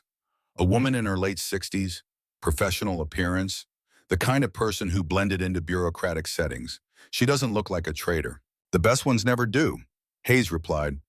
Morrison has spent 40 years building a reputation as a dedicated public servant. 3 presidential administrations have trusted her with some of our most sensitive diplomatic initiatives. She has security clearances that give her access to nearly everything, and she's been selling us out the entire time. Claire asked the obvious question. So what's our play? We can't just accuse the Undersecretary of State of treason without ironclad evidence. The political fallout would destroy careers. We already have evidence. Nina turned her laptop around to show financial records. Thanks to the data General Reeves's assistant provided before he disappeared, I've traced payments from Morrison to offshore accounts that funded operations against Shadow Unit. I can prove she authorized payments to Volkov's organization. I can prove she provided targeting information about our families. But proof and prosecution are different things. Hayes sat down, suddenly looking every one of her 47 years. Morrison has connections throughout Washington. She has compromising information on dozens of officials. If we move against her through official channels, she'll activate her network. Evidence will disappear. Witnesses will recant. We'll be destroyed politically before we can build a case. Then we don't go through official channels. Sarah's voice carried cold certainty. We do what Shadow Unit was created to do. We handle threats that conventional forces can't touch. You're talking about assassination on American soil. Claire's tone was careful, not judgmental, but cautious. That crosses lines we haven't crossed before. Does it? Sarah looked around the table. Morrison has orchestrated the deaths of American operators. She arranged for a 12-year-old boy to be kidnapped and used as bait. She funded international terrorists specifically to target us. At what point does she stop being an American official and start being an enemy combatant? The debate continued for 2 hours. Legal implications, moral questions, practical considerations about what would happen if they were caught. But underneath all the discussion was a fundamental reality that everyone in the room understood. Patricia Morrison had declared war on Shadow Unit. She had the resources and protection to continue that war indefinitely through official channels. The only way to stop her was to operate outside those channels. Finally, Admiral Catherine Price, who had been listening silently from the back of the room, spoke up. I can't officially authorize this operation. As far as the United States Navy is concerned, this conversation never happened. But off the record? She paused, choosing her words carefully. Sometimes the only way to protect the Constitution is to operate in its shadows. That's what Shadow Unit was created for. That's what you do. The operation was planned over the next 72 hours. Patricia Morrison maintained a predictable schedule. State Department during business hours, her Georgetown townhouse in the evenings, weekend trips to her vacation property in the Shenandoah Valley. Security was professional but not military grade. She relied on State Department protection during work hours in a private security firm at her residence. The vulnerability was the weekend property. Isolated, minimal security. Morrison went there to relax and to conduct meetings that required privacy. According to her schedule, she was due to visit that weekend. And according to intercepted communications, she was meeting with someone from her network. Sarah, Claire, Diana, and Nina would conduct the operation. Colonel Hayes would coordinate from the operations center. The 4 veterans who had started this entire cascade of events requested to participate in logistics support. After 6 months of proving themselves, Sarah agreed. Dutch Holland, Connor Hayes, Ethan Cross, and Tyler Kane had transformed themselves over the past half year. The foundation they had established for Shadow Unit families now operated with a staff of 12 and a budget of over $8 million. They had become respected voices in the veteran community, advocates for recognition of classified operations personnel and female service members. But more than that, they had earned the trust of the Shadow Unit through consistent, reliable support. Every extraction, every safe house, every piece of equipment needed, they had delivered without fail. They had proven that redemption was not just words, but sustained action over time. The Shenandoah Valley in autumn was beautiful, trees showing gold and red against blue sky, the air crisp with the promise of coming winter. Morrison's property sat on 200 acres of woodland, accessible only by a private road that wound through the forest for 3 miles. Sarah and her team inserted 2 days before the target arrival. They moved through the woods like smoke, leaving no trace. Observation positions were established 600 meters from the main house. Thermal imaging mapped the interior. Communication intercepts provided confirmation that Morrison would arrive Friday evening with one guest. Dutch and his crew established a perimeter watch 5 miles out, monitoring the only road access. If unexpected visitors approached, they would provide early warning.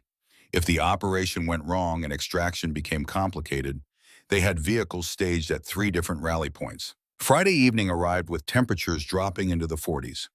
Morrison's motorcade appeared at 1830 hours. 2 SUVs, standard State Department security detail.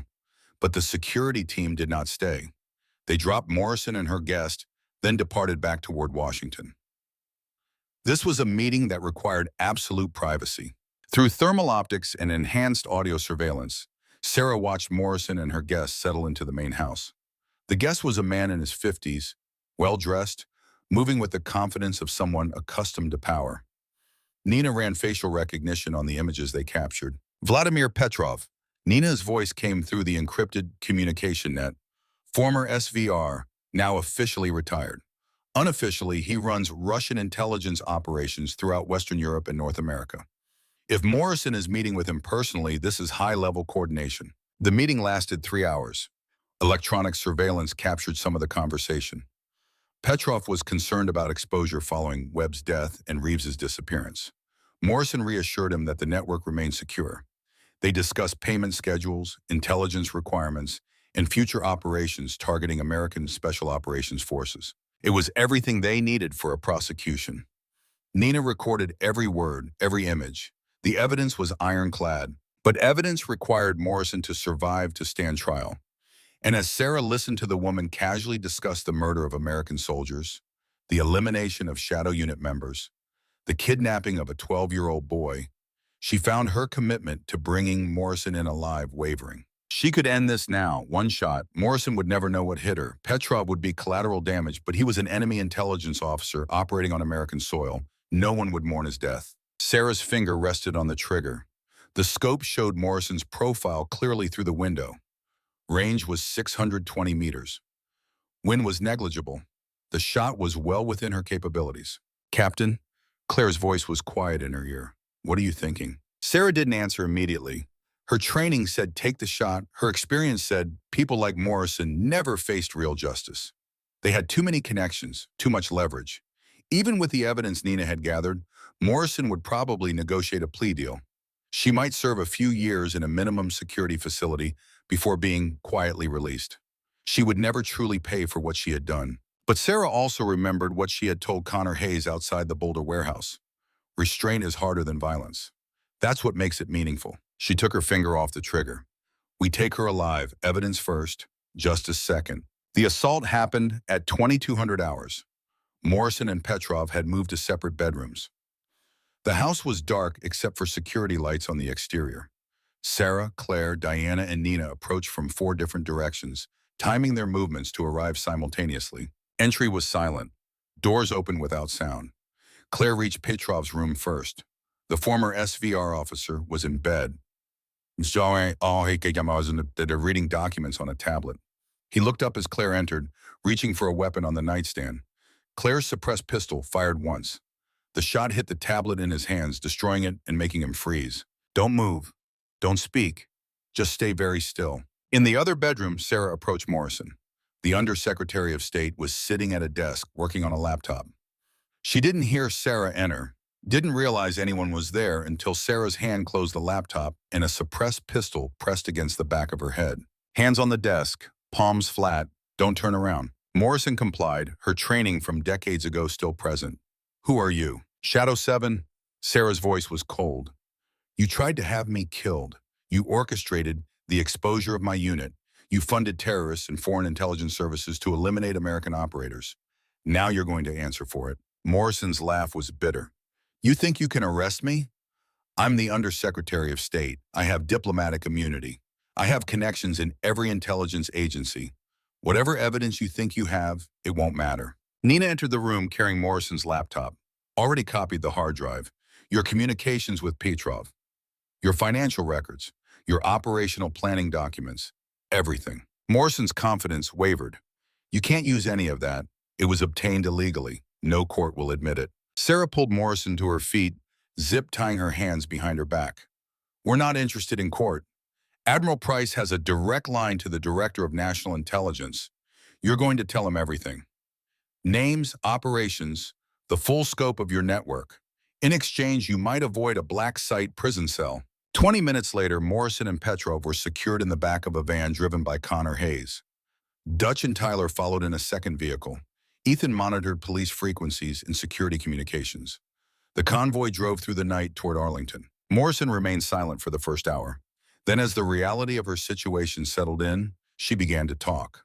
Not because she wanted to cooperate, but because 4 decades of intelligence work had taught her when a position was lost and negotiation was the only option.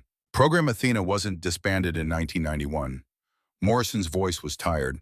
We were repurposed.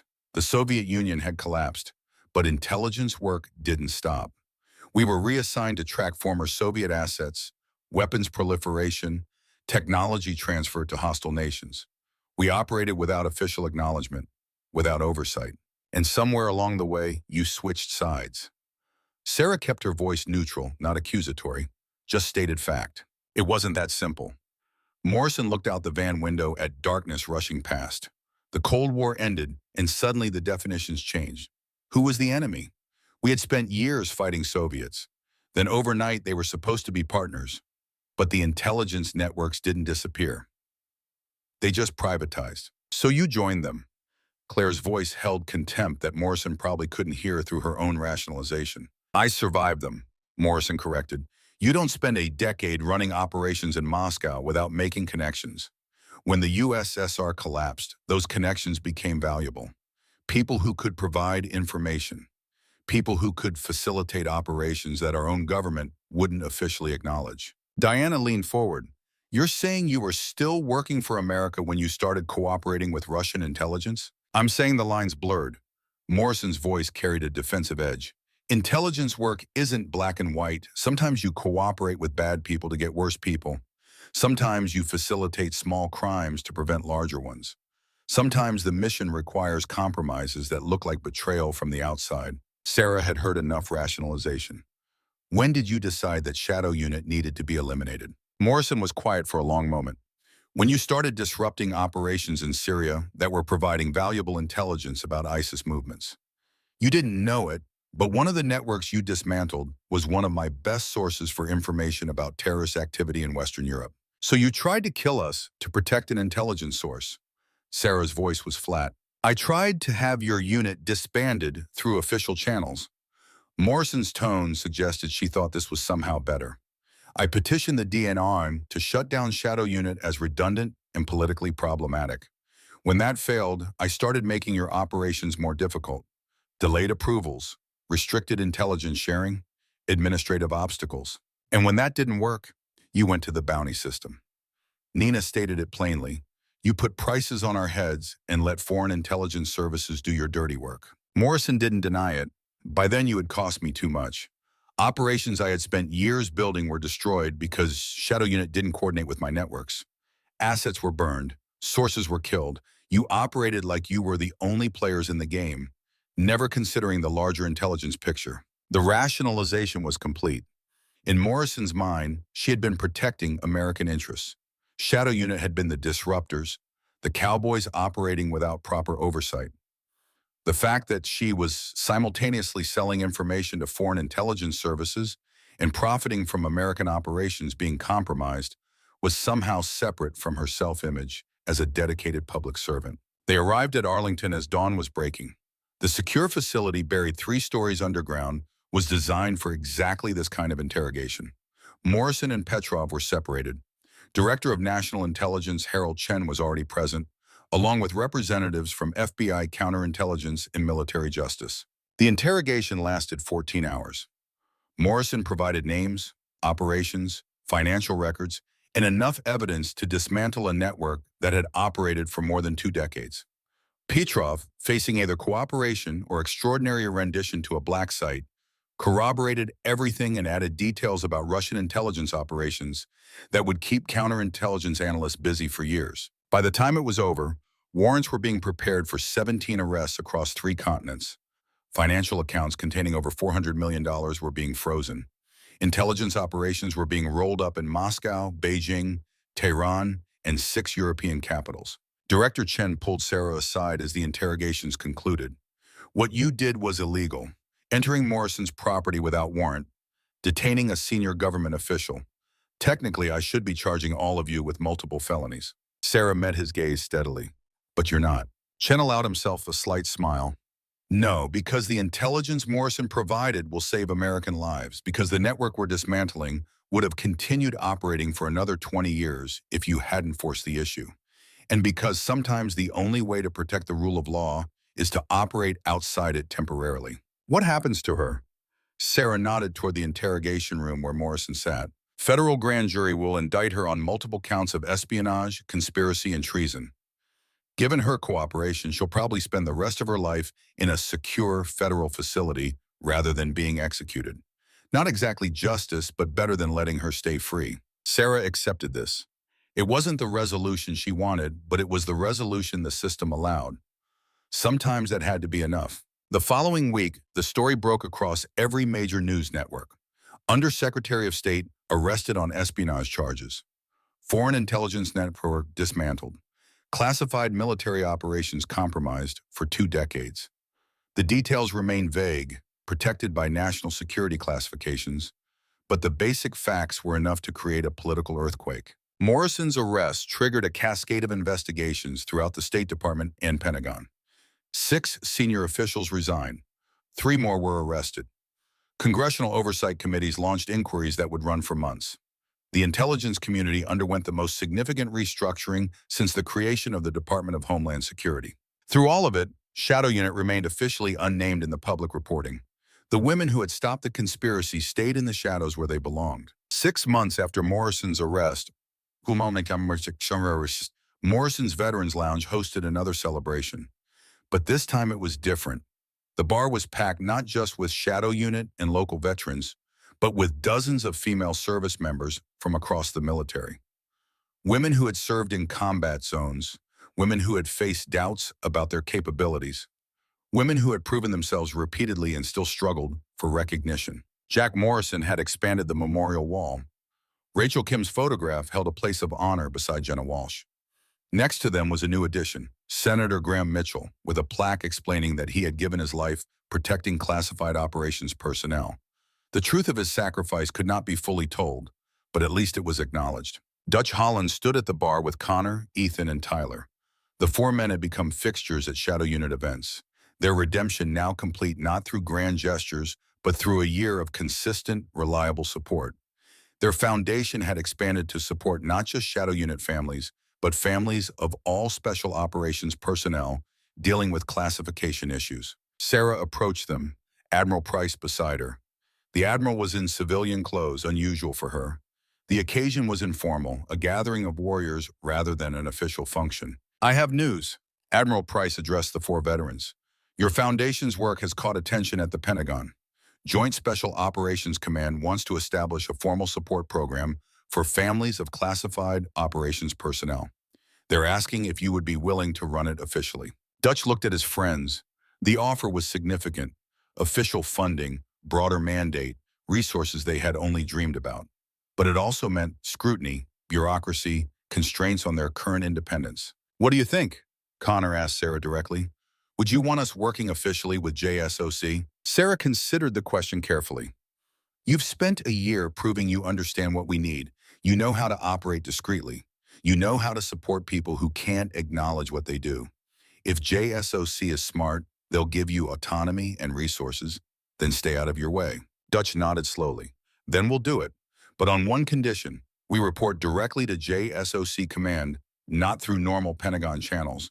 No bureaucratic oversight that might compromise operational security. Admiral Price smiled. Already negotiated. You'll have a direct line to the JSOC commander, budget authority without excessive paperwork, and most importantly, the trust to operate without micromanagement. The celebration continued into the night. Shadow Unit members mingled with veterans from every service branch. Stories were shared. Drinks were raised to fallen comrades. The bonds between people who had served in the shadows grew stronger. Near midnight, Sarah stepped outside for air. The Virginia night was cool, stars visible despite the ambient light from the naval base. She stood in the parking lot where Admiral Price had first revealed her identity 14 months ago. So much had changed since that night. So much had been lost. So much gained. Colonel Elizabeth Hayes joined her, 2 bottles of beer in hand. She offered one to Sarah. Thought you might want company. Sarah accepted the beer. They stood in silence for a moment, 2 operators who had spent years in the shadows, finally able to stand in the light. I'm sorry, Hayes said finally, for making you think I was dead, for the 4 years I was gone, for all of it. Sarah took a long drink before responding. I understand why you did it. Doesn't mean I have to like it, but I understand. The mission required it. Hayes' voice carried old pain. If you had known I was alive, if anyone in Shadow Unit had known, it would have changed how you operated. You needed to believe the unit was disbanded. You needed to move on with civilian lives. That's what it made you invisible to the network. And now, Sarah looked at her former commander. What happens now that everything is in the light? Now we rebuild. Hayes gestured back toward the bar. Shadow Unit is official. You have resources, support, recognition. The next generation of operators will benefit from what we learned. But something was lost too. Sarah stated what they both knew. Operating in total darkness gave us freedom. No oversight meant no constraints. Now we have budget hearings, congressional briefings, political considerations. Hayes nodded. That's the trade-off. Recognition means accountability. Support means oversight. We gain legitimacy but lost some autonomy. Whether that's worth it, that's for you and the others to decide. They stood in comfortable silence, watching through the windows as the celebration continued inside. Claire Brennan was arm wrestling Connor Hayes, both of them laughing. Diana Foster was showing a group of young female Marines the proper way to clear a room. Nina Park was teaching Ethan Cross how to hack secure networks, much to his delight. Maria Ruiz sat with her son Diego, who had become something of a mascot for Shadow Unit gatherings.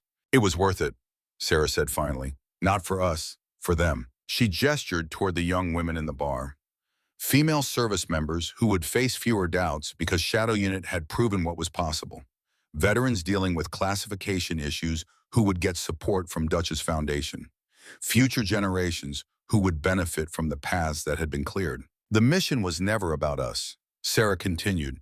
It was about creating space for others to serve, about proving that capability matters more than gender, about protecting people who protect us but can't be acknowledged. We paid the price for that. Morrison's arrest, the network being dismantled, Shadow Unit being official. That's the victory. Hayes raised her beer bottle to the ones who didn't make it. Rachel Kim, Jenna Walsh, Senator Mitchell, all the others whose names we'll never know. Sarah clinked her bottle against Hayes's. To the shadows, where we did our best work. They drank, 2 warriors marking respect for fallen comrades in the way soldiers had for centuries, quietly, without ceremony, with the understanding that some debts could never be fully repaid. Admiral Price emerged from the bar, her expression serious despite the celebration behind her. Sarah, we have a situation. Sarah's posture shifted immediately from relaxed to alert. What kind of situation? Intelligence intercept from NSA. Admiral Price pulled out her phone, showing an encrypted message.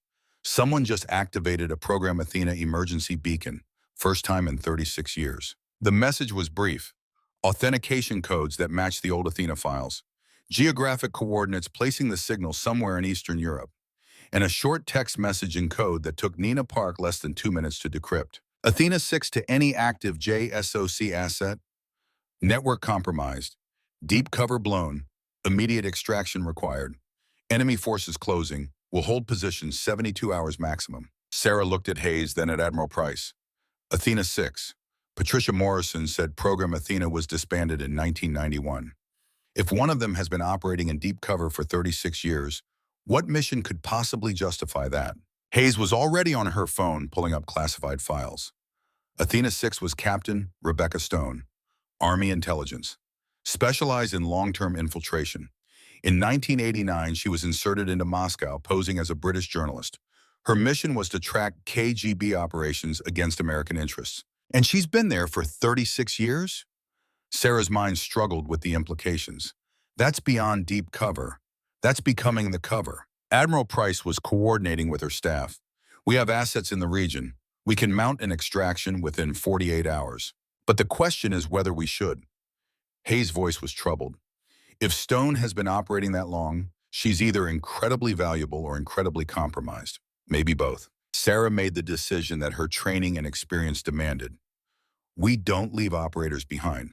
Compromised or not, if she's American military and she's calling for help, we answer. Within 6 hours, a team was assembled. Sarah, Claire, and Diana would conduct the extraction. Nina would provide technical support remotely. The mission would be officially sanctioned, but completely classified. Even the flight crews wouldn't know what they were transporting. The location was outside Minsk, Belarus. Not the most hostile territory in the world, but not friendly either. The coordinates led to an abandoned Soviet-era industrial facility. Intelligence suggested the area was used by Russian military contractors for training and equipment storage. The insertion was at midnight. Sarah and her team parachuted from 20,000 feet, opening chutes at 2,000 to minimize detection. They landed 3 kilometers from the target coordinates and moved on foot through heavy forest. The facility appeared abandoned from a distance, but thermal imaging showed multiple heat signatures, at least 20 armed personnel. Professional spacing, military discipline. This wasn't a random group. This was an organized force conducting an operation. Sarah established observation from 800 meters out. Through enhanced optics, she could see the central building where the beacon signal originated. Second floor, northwest corner. 1 heat signature, stationary. Probably injured or restrained. The approach required absolute precision. Any alarm would bring overwhelming force. Sarah, Claire, and Diana moved through the facility like ghosts, using darkness and terrain to remain invisible. They neutralized 4 perimeter guards silently, leaving them unconscious but alive. Inside the building, they found Rebecca Stone in a room that had been converted into a makeshift cell. She was 68 years old, gray hair, face showing the weathering of decades in harsh climates. Her hands were bound, but she was alert, watching the door with the awareness of someone who had survived by never relaxing. When Sarah entered, Stone's eyes went wide. Shadow unit. It wasn't a question. Somehow she knew. Athena 6? Sarah asked while cutting the restraints. Was. Rebecca's voice was hoarse. Now I'm just Rebecca Stone, journalist who asked too many questions. The extraction was complicated by the fact that Rebecca had a bullet wound in her leg. Not life-threatening, but limiting mobility. Claire provided field treatment while Diana covered the exit route. They had made it halfway back to the extraction point when the alarm finally sounded. Lights flooded the facility. Vehicles started engines. Radio chatter filled the airwaves in Russian. The firefight was brief but intense. Sarah's team had position and training. The opposing force had numbers and local knowledge. The battle ended with 3 enemy casualties, and Rebecca successfully extracted to the waiting helicopter. During the flight back to American airspace, Rebecca Stone told her story. 36 years living as someone else.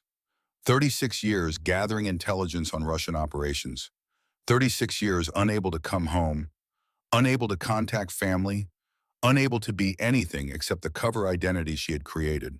And in all that time, she had uncovered something that made Patricia Morrison's network look small. A conspiracy that reached back to the final days of the Cold War.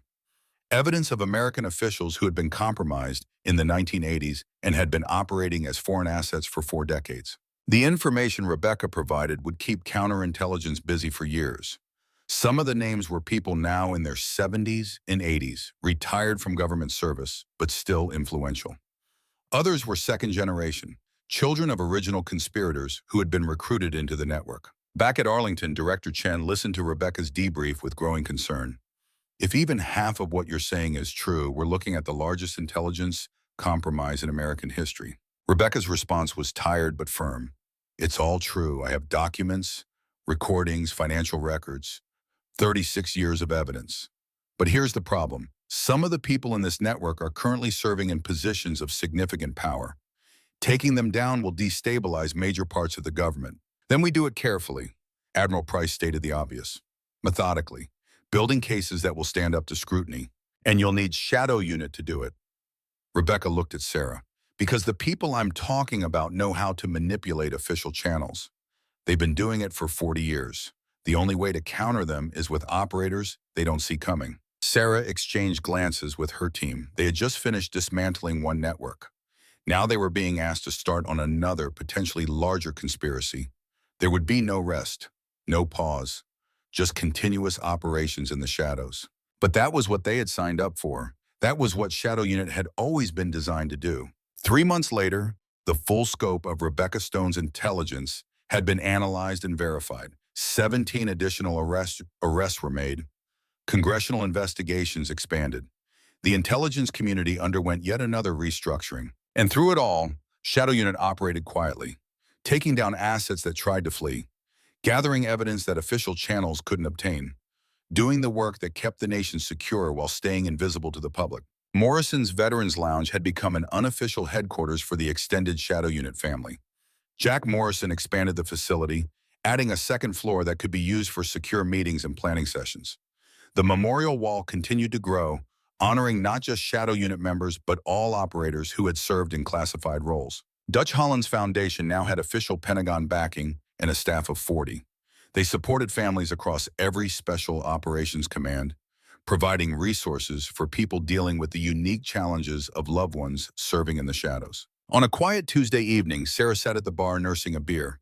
The crowd was light, a few regular customers, a couple of young Marines who had heard stories and wanted to see the place where Shadow Unit had been exposed and vindicated. Colonel Hayes joined her, taking the adjacent stool. Been thinking about retirement? Sarah smiled slightly. I'm 33 years old. Little early for retirement. Rebecca Stone was 68 when we pulled her out, Hayes observed. 36 years in deep cover. That's what this life can become if you let it. No relationships, no family, no existence outside the mission. You worried about me? Sarah's tone was light, but the question serious. I'm worried about all of us. Hayes gestured around the bar. We proved female operators can perform at the highest levels. We established Shadow Unit as a permanent program. We dismantled networks that threatened American security. We won. Sarah heard the but coming. But winning doesn't mean we stop paying the price, Hayes continued. Every mission takes something from us. Every year in the shadows makes it harder to step into the light. At some point, we need to decide whether the mission is worth what it costs. And what do you think? Sarah asked. Hayes considered for a long moment. I think the mission will always be there. There will always be threats, always networks to dismantle, always operations that require people willing to operate in the shadows. The question is whether we want that to be our entire lives or whether we want to train the next generation and eventually step back. Sarah looked around the bar at Claire Brennan talking with young female Marines about her Air Force pararescue experience, at Diana Foster teaching hand-to-hand combat techniques to interested veterans, at Nina Park running a cybersecurity workshop for military spouses, at Maria Ruiz planning the next family support event with Dutch and his team. This is stepping back, Sarah said finally. We're still operators, still ready when called, but we're also building something larger, creating space for others to serve, making it easier for the next generation. That's worth the price. Hayes smiled, spoken like someone who's found her mission beyond the mission. They sat in comfortable silence, two warriors who had spent years fighting in darkness, now helping others find their way.